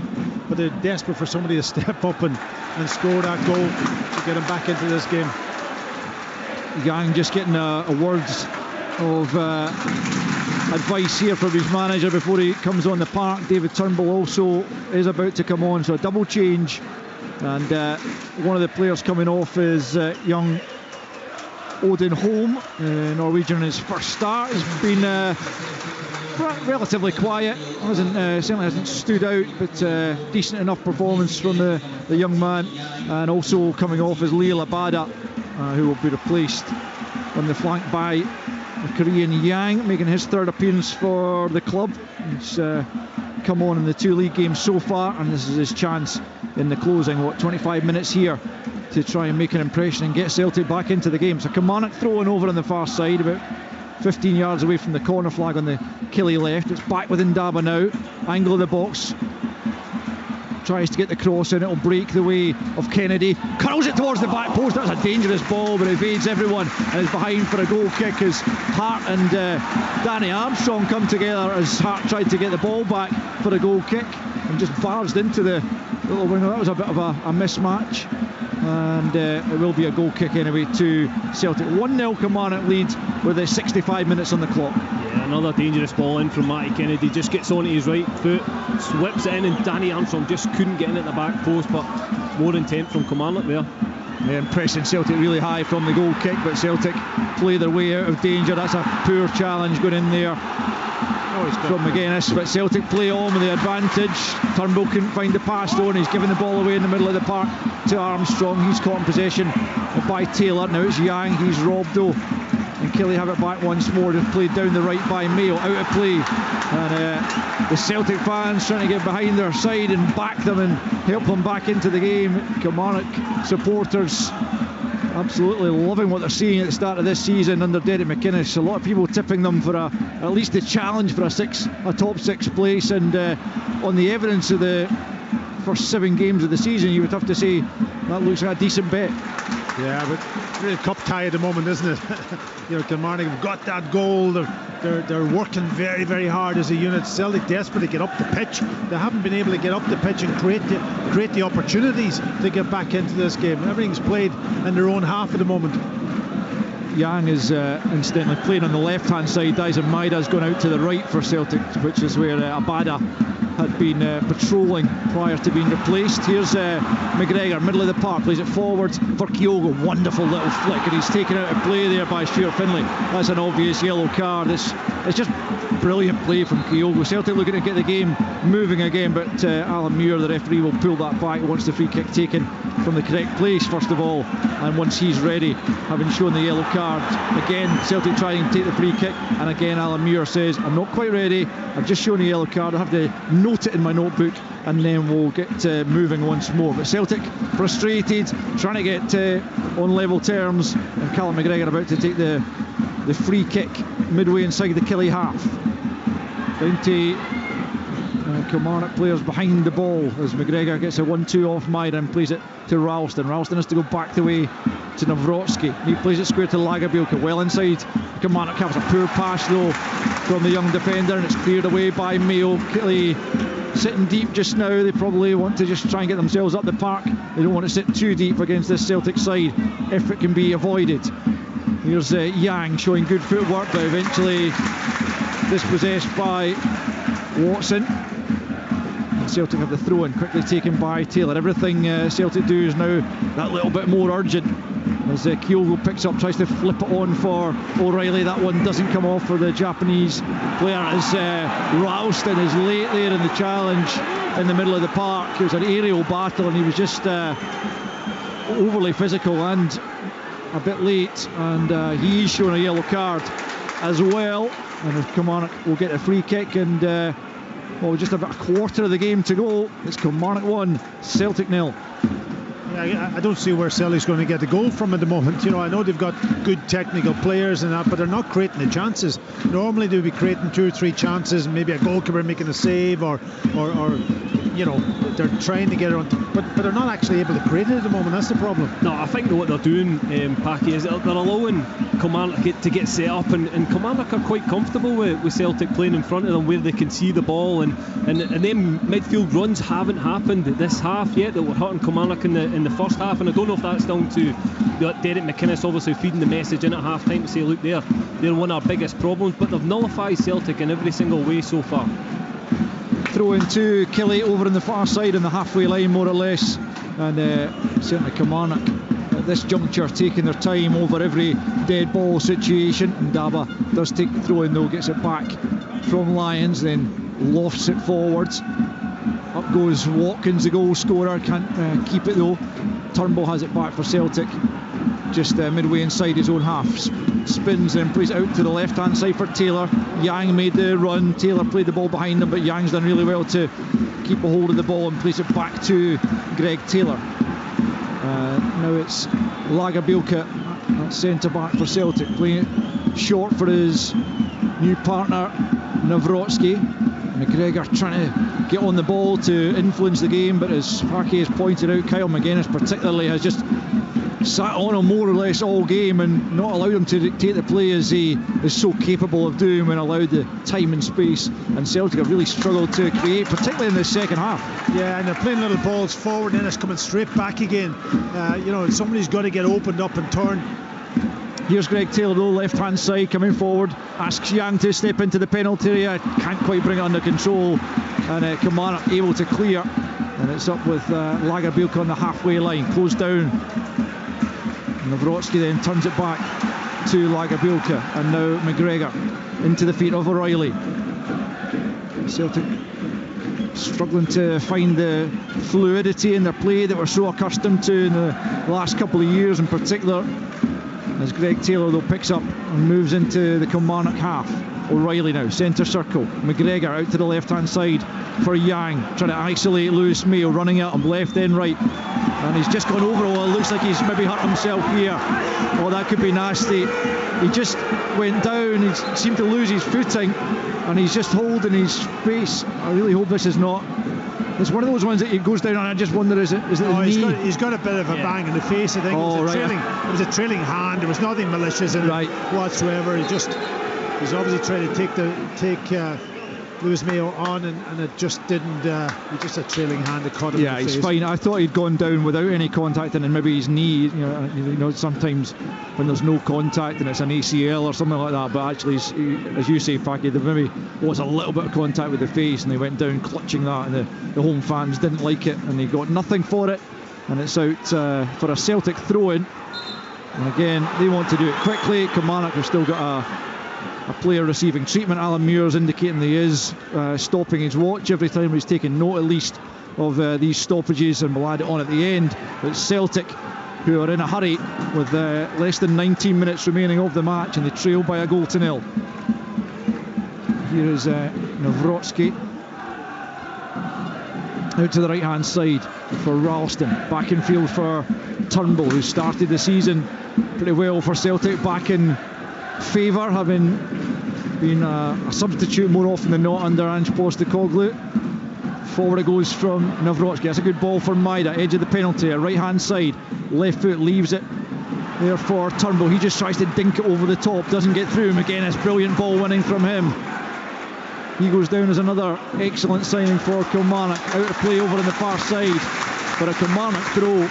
And Derek McInnes pointed out, I mentioned this in the first game, if they can keep Kyle McGuinness fit, then he's a quality of player that Derek McInnes admitted he probably wouldn't have got if he hadn't had the injury problems he's had. Yeah, but listen, he can come here, and Derek McInnes is a manager that'll put his arm around him, make him feel very special, and that's what Kyle McGuinness needs after such a horrible spell in his career where he's picked up injury after injury. He needs a run of games in a good team and a manager who can really trust him, and I think he has that in Derek McInnes, and you can see that in his performance today. He's been very, very effective and really good quality brings to Kilmarnock. Kyle Vassell about to come on for the closing stages of the game. I think Marley Watkins, who was receiving treatment just a few moments ago, is the player who's going to be replaced as the free kick goes Celtic's way for Watkins. Foul on Kyogo. Derek McInnes keen to get Kyle Vassell on, but Celtic have taken the free kick quickly, and it's Yang booed by the home fans. He's fouled that time by Mayo, and it will be a Celtic free kick. Danny Armstrong trying to prevent that being taken quickly, and Alan Muir's quickly across to say less of that, as Vassell will come on, and it will indeed be Marley Watkins, who, as things stand, is the match winner. He's certainly the difference between the sides. Just now tapping in at the back post to split the sides, and it's been a wonderful performance from Marley Watkins this afternoon. Yeah, he's been brilliant. And again, that goal sums up his work rate, and again the quality he brings to Kilmarnock. A great pick up for Danny Armstrong, and then sniffing in at the back post to get his goal. But again, they're bringing on another very strong physical striker who can get about the pitch, in Kyle Vassell. So it's a good change for Kilmarnock. Change too for Celtic was the Sead Haksabanovic replacing Matt O'Reilly. Paggy, what do you make of that switch? Yeah, well, he'll play probably in a more forward position. I think if I look at Matt O'Reilly today, he's kind of almost played alongside Callum McGregor in the middle of the pitch. I think they need to get bodies higher up the pitch and get into those little spaces. Turnbull free kick from the left hand side into the box, off the head of McGuinness. That'll go behind for a Celtic corner out on the right hand side as they press for a leveller.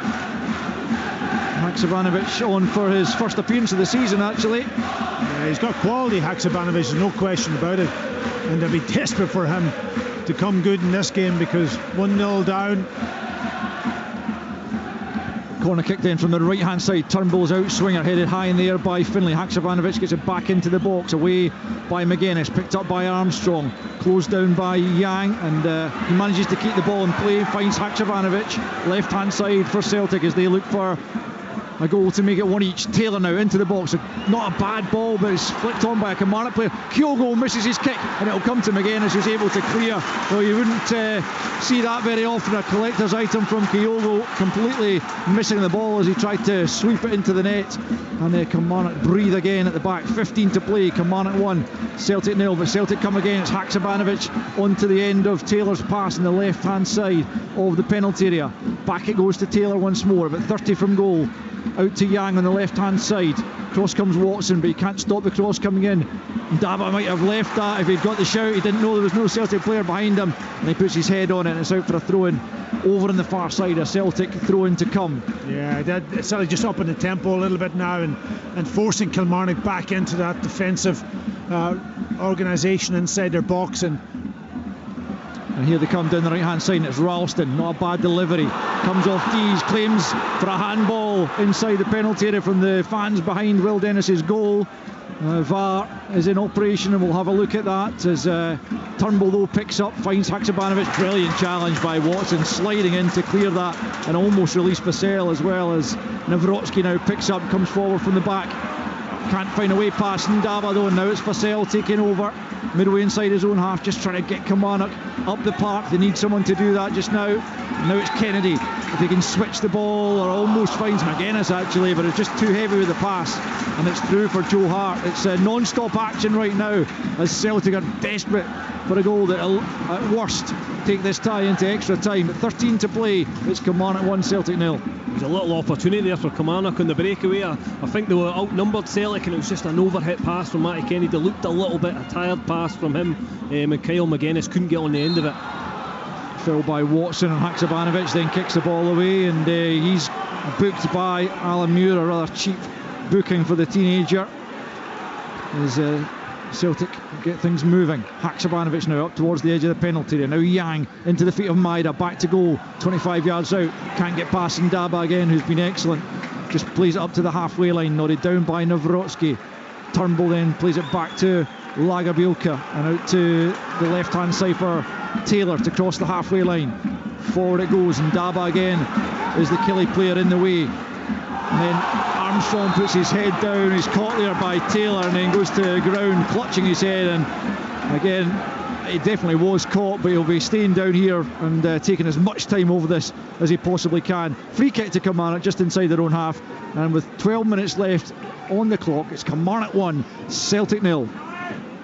It was slack play from Greg Taylor, gave a pass into the midfield that went to absolutely nobody, and then Danny Armstrong just manages to go up for the challenge, and a high boot from Greg, and gives away the free kick. Exactly what Kilmarnock want, because there was some sustained pressure there from Celtic. They were having to defend their box, and they were doing that very, very well, and they'll just try and take the sting out of the game at the moment. Very much so. Armstrong will be fine though. Can't remember the goalkeeper having too many saves. No. Will Dennis in the Kilmarnock goal. That's the disappointing thing, I think, from Celtic's perspective today. Mayo with a free kick from just inside his own half into the penalty area, looking for Vassell, but headed away by Nawrocki. Callum McGregor picks up, gets out to the left hand side. Yang just tries to play it beyond Mayo, comes off the full back though, and out for a throw in to Celtic. Rory McKenzie is stripped and ready to come on as soon as Derek McInnes gives him the nod, as Yang nudges it back to Taylor. Nawrocki now midway inside his own half, plays it to his left for Lagerbielke. 11 to play, 1-0 Killie. Yang clips it forward, Watson's there, just gets something on it, then gets the second ball as well. Yang though steps in but can't keep it. Lagerbielke, it's a poor ball. Ralston will have to battle for that one. Kennedy's there making life difficult for him. Ralston stayed down, Kilmarnock come forward. Vassell looking to get on the end of that, but it's good defending in the end from Lagerbielke, holding off Kyle Vassell as Anthony Ralston picks himself up. Alan Muir had stopped play to just see if Anthony Ralston needed any treatment. He doesn't, and it will be back with Joe Hart as Kilmarnock prepare to make a double change. Rory McKenzie and Liam Donnelly are the players who are going to come on as they try to see this one out with their side leading by a goal to nil. Danny Armstrong will be one of the players to make way. Rory McKenzie replacing him. And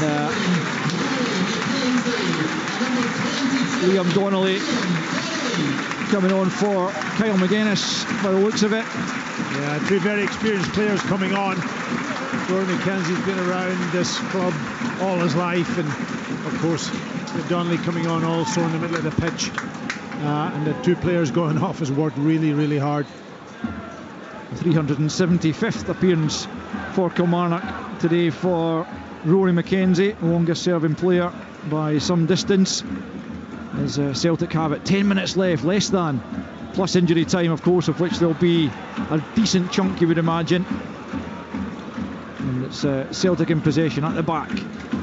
Lagerbielke up to the halfway line, for Yang. Yang spins away from Mayo, tries to find Kyogo. In steps Dees. Maida picks up inside the penalty area. Can he get the shot away? He's back into the middle. Kyogo. Yang over the top. And it's out for a corner. What a challenge. What a challenge in there. It's an incredible bit of defending, I think, by Brad Lyons, who just threw himself in there and just forced Yang's shot over the crossbar. Brilliant block by the midfielder. That was a great bit of passing between Celtic players. Eventually Yang coming in. Here's a corner.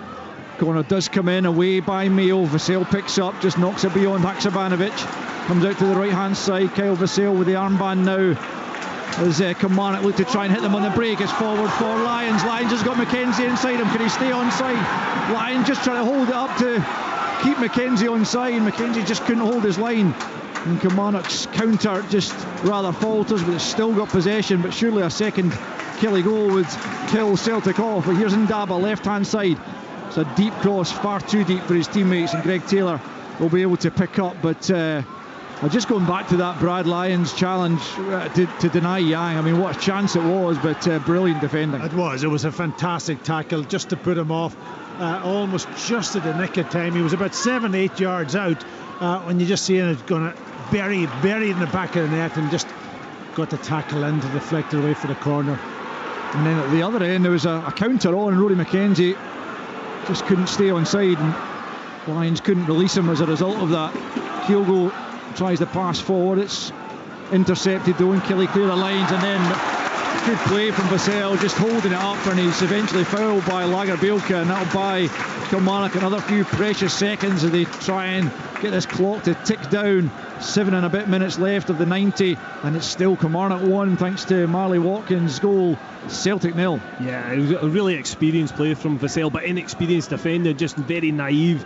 Vassell just feels him and then goes over, buys the free kick, kills the game. Again, Kilmarnock had the opportunity on the counter attack. I think Rory McKenzie ended up coming too close and being too narrow, so the ball couldn't be played through from Brad Lyons. But yeah, listen, Kilmarnock are in control at the moment. They just need to keep their concentration. Hopefully, as I say, they've got a good man up front. Vassell, very strong, willing runner to get them up the pitch as well. Looked like he'd run the ball out of play there, but he somehow managed to keep possession, and the assistant was right on the spot to see that it stayed in, apparently, and he's bought his side. I'm not sure if it was a corner or I guess a throw-in right down at the corner flag. 6.5 minutes of the 90 left, and he's given a corner. He's obviously yeah. given a corner. I thought it was a throw-in, but it's a corner. Yep, it is indeed, and it's going to be taken by Matty Kennedy from the right-hand side, right-footed, as Kilmarnock look to try and give themselves a 2-goal cushion here. In it comes, a good ball, and it's half cleared, and Maida's nicked it away from Donnelly and begins the counter. Yang is free on his left-hand side. It was a dreadful attempt at a crossfield ball from Maida, and it goes all the way through to Will Dennis, and that was a real opportunity for Celtic to break on Kelly there, and Maida just fluffing his lines at a really important moment. What a chance he could have carried it on himself. I think he probably ran out of legs. He's worked hard, obviously, down out in the heat, probably in the sun, and everything's got to him a bit, but he tried that crossfield pass and just didn't execute it properly at all, and they had a really good chance, Celtic, and they've had very few chances in the second half. That was one of them. There's Yang, who's had the best of them in the second period. Maida manages to keep it in. Finlay though clears as Maida knocks it into the box. 5 left. Kilmarnock 1, Celtic 0 in the final League Cup second round tie. Already into the hat yesterday, Aberdeen, Rangers, Ross County, Livingston and St Mirren. Hearts and Hibs joining them over the course of the afternoon. Can Kilmarnock oust the cup holders and hold on to this 1-goal advantage they've established in the game here? Just not being enough quality from Celtic going forward, as we spoke about before. The Kilmarnock goalkeeper hasn't really had too many saves to make. That block there from Brad Lyons is probably the closest Celtic have got to a goal in the second half. Kelly coming forward. Donnelly plays the header though off Watson. Thumping into the challenge there with Lagerbielke, and Lagerbielke comes off second best. Liam Donnelly wasn't hanging back there. I think he's hurt himself as well. He didn't want to initially go down, but eventually having to and I wonder if he'll need some treatment. That was a really jarring challenge, that one. Neither player pulling out of that, that's for sure. 1-0 Killie with 4 to play as the Killie physio comes on to treat Liam Donnelly.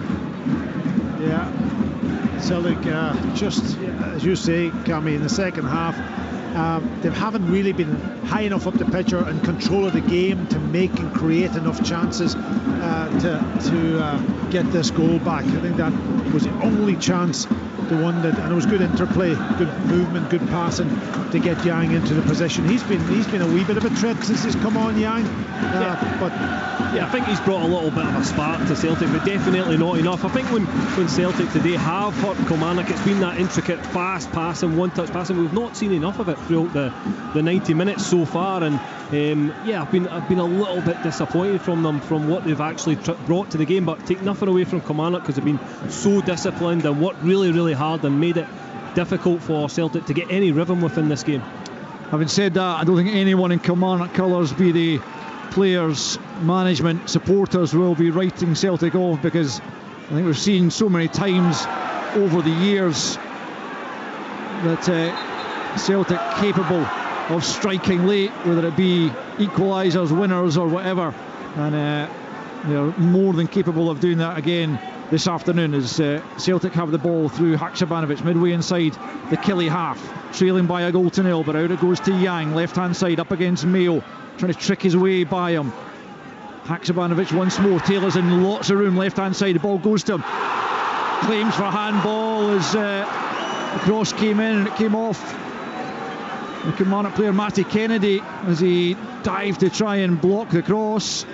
Nothing given by the referee as the throw-in's taken. Turnbull lays it off to Haksabanovic inside the box. He goes down, howling for a penalty at the Celtic fans behind the goal. Again, Alan Muir is unmoved. Celtic come forward down the right-hand side now. It's Ralston trying to get into the box. Not a bad ball to the back post. Away by Mayo. Yang trying to keep it alive, but it's Watson who gets it clear up towards Vassell. Vassell holds on to it and lets it drop to McKenzie. 2 minutes to play of the 90. McKenzie now looking for options ahead of him. And then slides Lagerbielke to knock it out of play. Yeah, that was a dive from Haksabanovic on the edge of the box. There was no way it was a penalty. He's obviously going to the referee now, protesting, but definitely dive for me. Yeah, I'm totally with you. The way that he threw himself forward, it looked a dive. It was a very desperate dive as well at that. All eyes on the fourth official in the next few moments to see how long is going to be added on. We've got a minute and a half of the regulation 90. Ewan Anderson down there, the fourth official, will have the boards up in the next minute or so as Celtic still look for a way back into the game. It's David Turnbull on the right hand side, just inside the Killie half. 1-0 to the home side. Back the way Celtic go. Callum McGregor, who really hasn't been anywhere near as influential as he often is in a Celtic jersey. Here's Yang now, left hand side up against Mayo.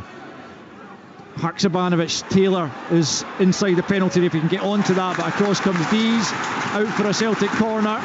He thought he played it off Taylor, but the referee didn't, and it will be a Celtic corner into the final minute of the 90, with Celtic looking for a leveller to take this one into extra time.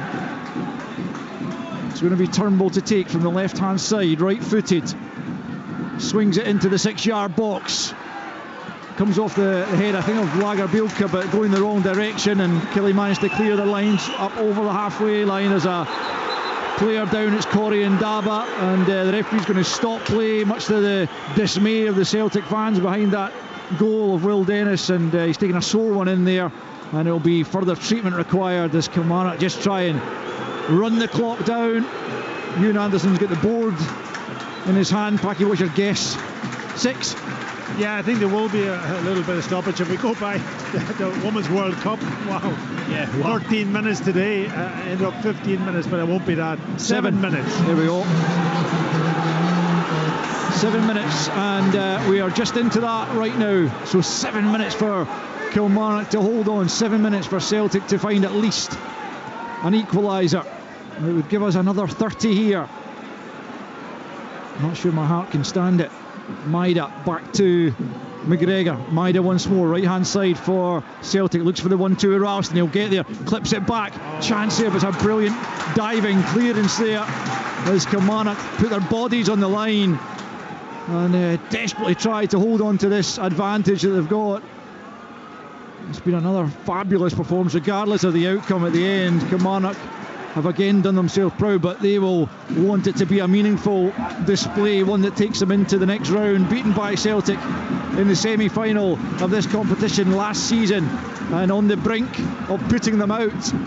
The cup holders, as Brad Lyons just tries to hold off Haksabanovic, he does do, he sees it out for a goal kick, and Kilmarnock and their supporters absolutely loving what they're seeing so far this afternoon. Yeah, I think that's been a failing on Celtic today, and they haven't been able to get balls into players who can get on the half turn and play forward. Everything has gone in, come back again and square, and that's been a disappointment, whether that's down to the guys passing the ball or whether it's the players ahead of the ball not picking up the right positions and the movement wasn't quite there. But Kilmarnock, as you rightly say, Cammy, has done an extraordinary job in organising the defensive side of it.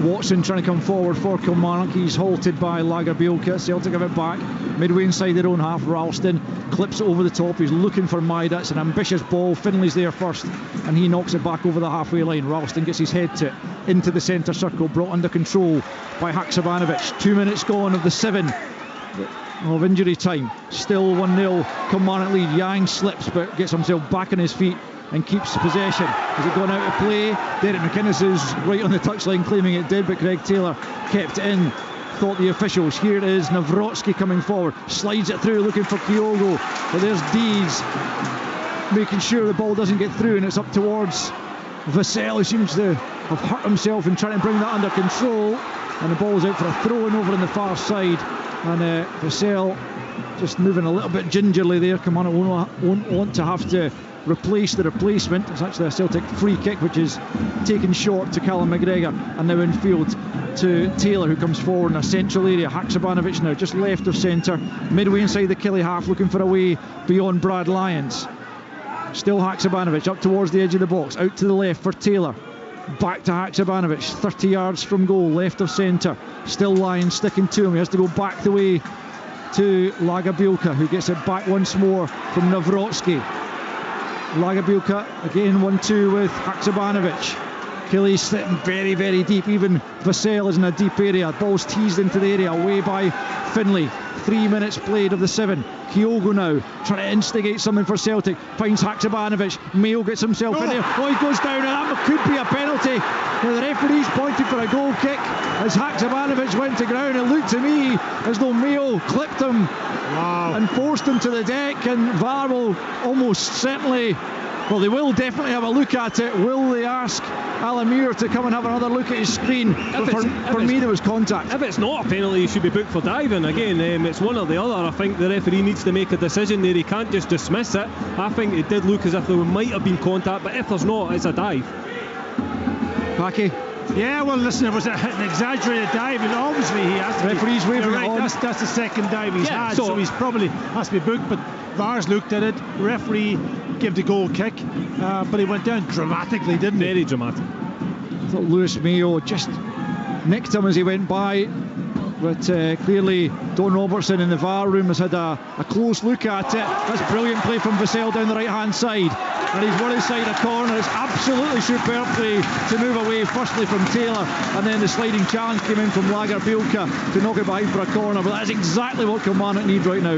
Yeah, brilliant from Kyle Vassell. Just a turn of pace, which he has got, and he took on the defender exactly what he wanted. A Celtic defender sliding in, getting a corner off it, and they'll take a long time to get this one in the box. It won't come in the box, I'm pretty sure. Kyle Vassell will go and use all his strength out there to hold it in the corner. Yeah, Matty Kennedy to take, but you would imagine they will try and keep it in this corner as long as possible. It is just nudged to Vassell. Vassell holding it up in the corner, battling away there. Taylor manages to get it clear though, plays it down the left hand side. Mayo in first, knocks it back forward. Taylor heads it away at the edge of his own penalty area. Turnbull plays it to Nawrocki at the edge of his box. Ball forwards cut out by Mackenzie. He thought he was fouled. The play is allowed to continue. Celtic come forward looking for an equaliser late on in injury time. Out to the right hand side, it's Yang, now Ralston, into the box it comes, and it's cleared away by Mayo before Haksabanovic can get there. Less than 2 minutes of stoppage time left to play. Celtic still looking for a equaliser late in this game. Turnbull for Nawrocki. Can Kilmarnock hang on? Can Celtic force injury extra time? It's McGregor, clipped on by Taylor, but he can't get away from McKennedy, and Kilmarnock just play it over the halfway line. No players up there to keep it for them, and Joe Hart comes well out of his box and just plays it to Lagerbielke.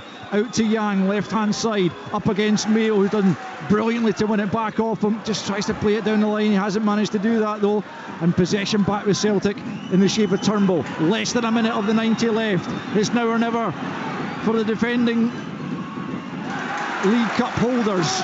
Cleared away again by Kilmarnock defence though. That's the problem for Celtic also. They've no other option but just to play ball in round feet, trying to get a little penalty, get the ball into the box. It's been too predictable for me when they're going forward. They've not tried anything different. It's not worked all game, and they've not tried anything different, so it has been disappointing. Celtic have it, but they're still at the halfway line. They've got 30 seconds to go. Is there to be late drama here at Rugby Park? Or is the drama going to come in the shape of a cup shot? I think the Kilmarnock fans think it's all over, but it's not. It's a throw-in. And the Kilmarnock fans thought that was the full-time whistle. And there's somebody running on the pitch. Young lad. I think he's a photographer. He thinks it's all over. It's all over too. Brilliant. It's got a throw into Celtic. They've still got a few seconds to try and get an equaliser, but they're going back the way. Alan Muir, all eyes on him, the referee. The Kilmarnock fans desperate for the full-time whistle. Kyogo now trying to inspire his side from a deep area. Liam Donnelly in front of him. He has to go back the way to Lagerbielke. We're over the 7 minutes as he plays it out to the right-hand side. Ralston keeps it in. Back to Nawrocki. Now it's Haksabanovic. Right-hand side. Can Celtic somehow get the ball into the box and find a leveller? It's McGregor. Out to Kyogo. 25 yards from goal. Lofts it in. Away by Dees. Now it's all over, and Kilmarnock have done it. What a result, what a performance from Derek McInnes' side. And for the second time in 3 games they have beaten one of the old firm, but this is a huge scalp, and now the photographer of Kilmarnock can run on the pitch and take the celebration pictures. He was a little bit early in his celebrations a moment ago, but now the Killie fans can really enjoy the moment. Celtic troop off, having lost their crown. It was a wonderful performance from the home side, thoroughly deserved in the end. The goal when it came was from Marley Watkins as he tapped in just before the hour mark. Danny Armstrong's shot at goal was going to head wide, but there was Watkins at the back post to tap into the empty net, and Celtic couldn't respond. The best chance that came for the equaliser failed to substitute Yang, but Brad Lyons, typifying the Kilmarnock performance, threw himself in the line of fire to direct the ball over the top, and Celtic couldn't produce an equaliser. And so it's Kilmarnock who take the place in the last 8 of the competition, and the celebrations around Rugby Park can really kick off now. What an afternoon. It finished at Rugby Park. Kilmarnock 1, Celtic 0. The Scottish League Cup. Live on Sports Sound from BBC Radio Scotland. Where Scottish football lives.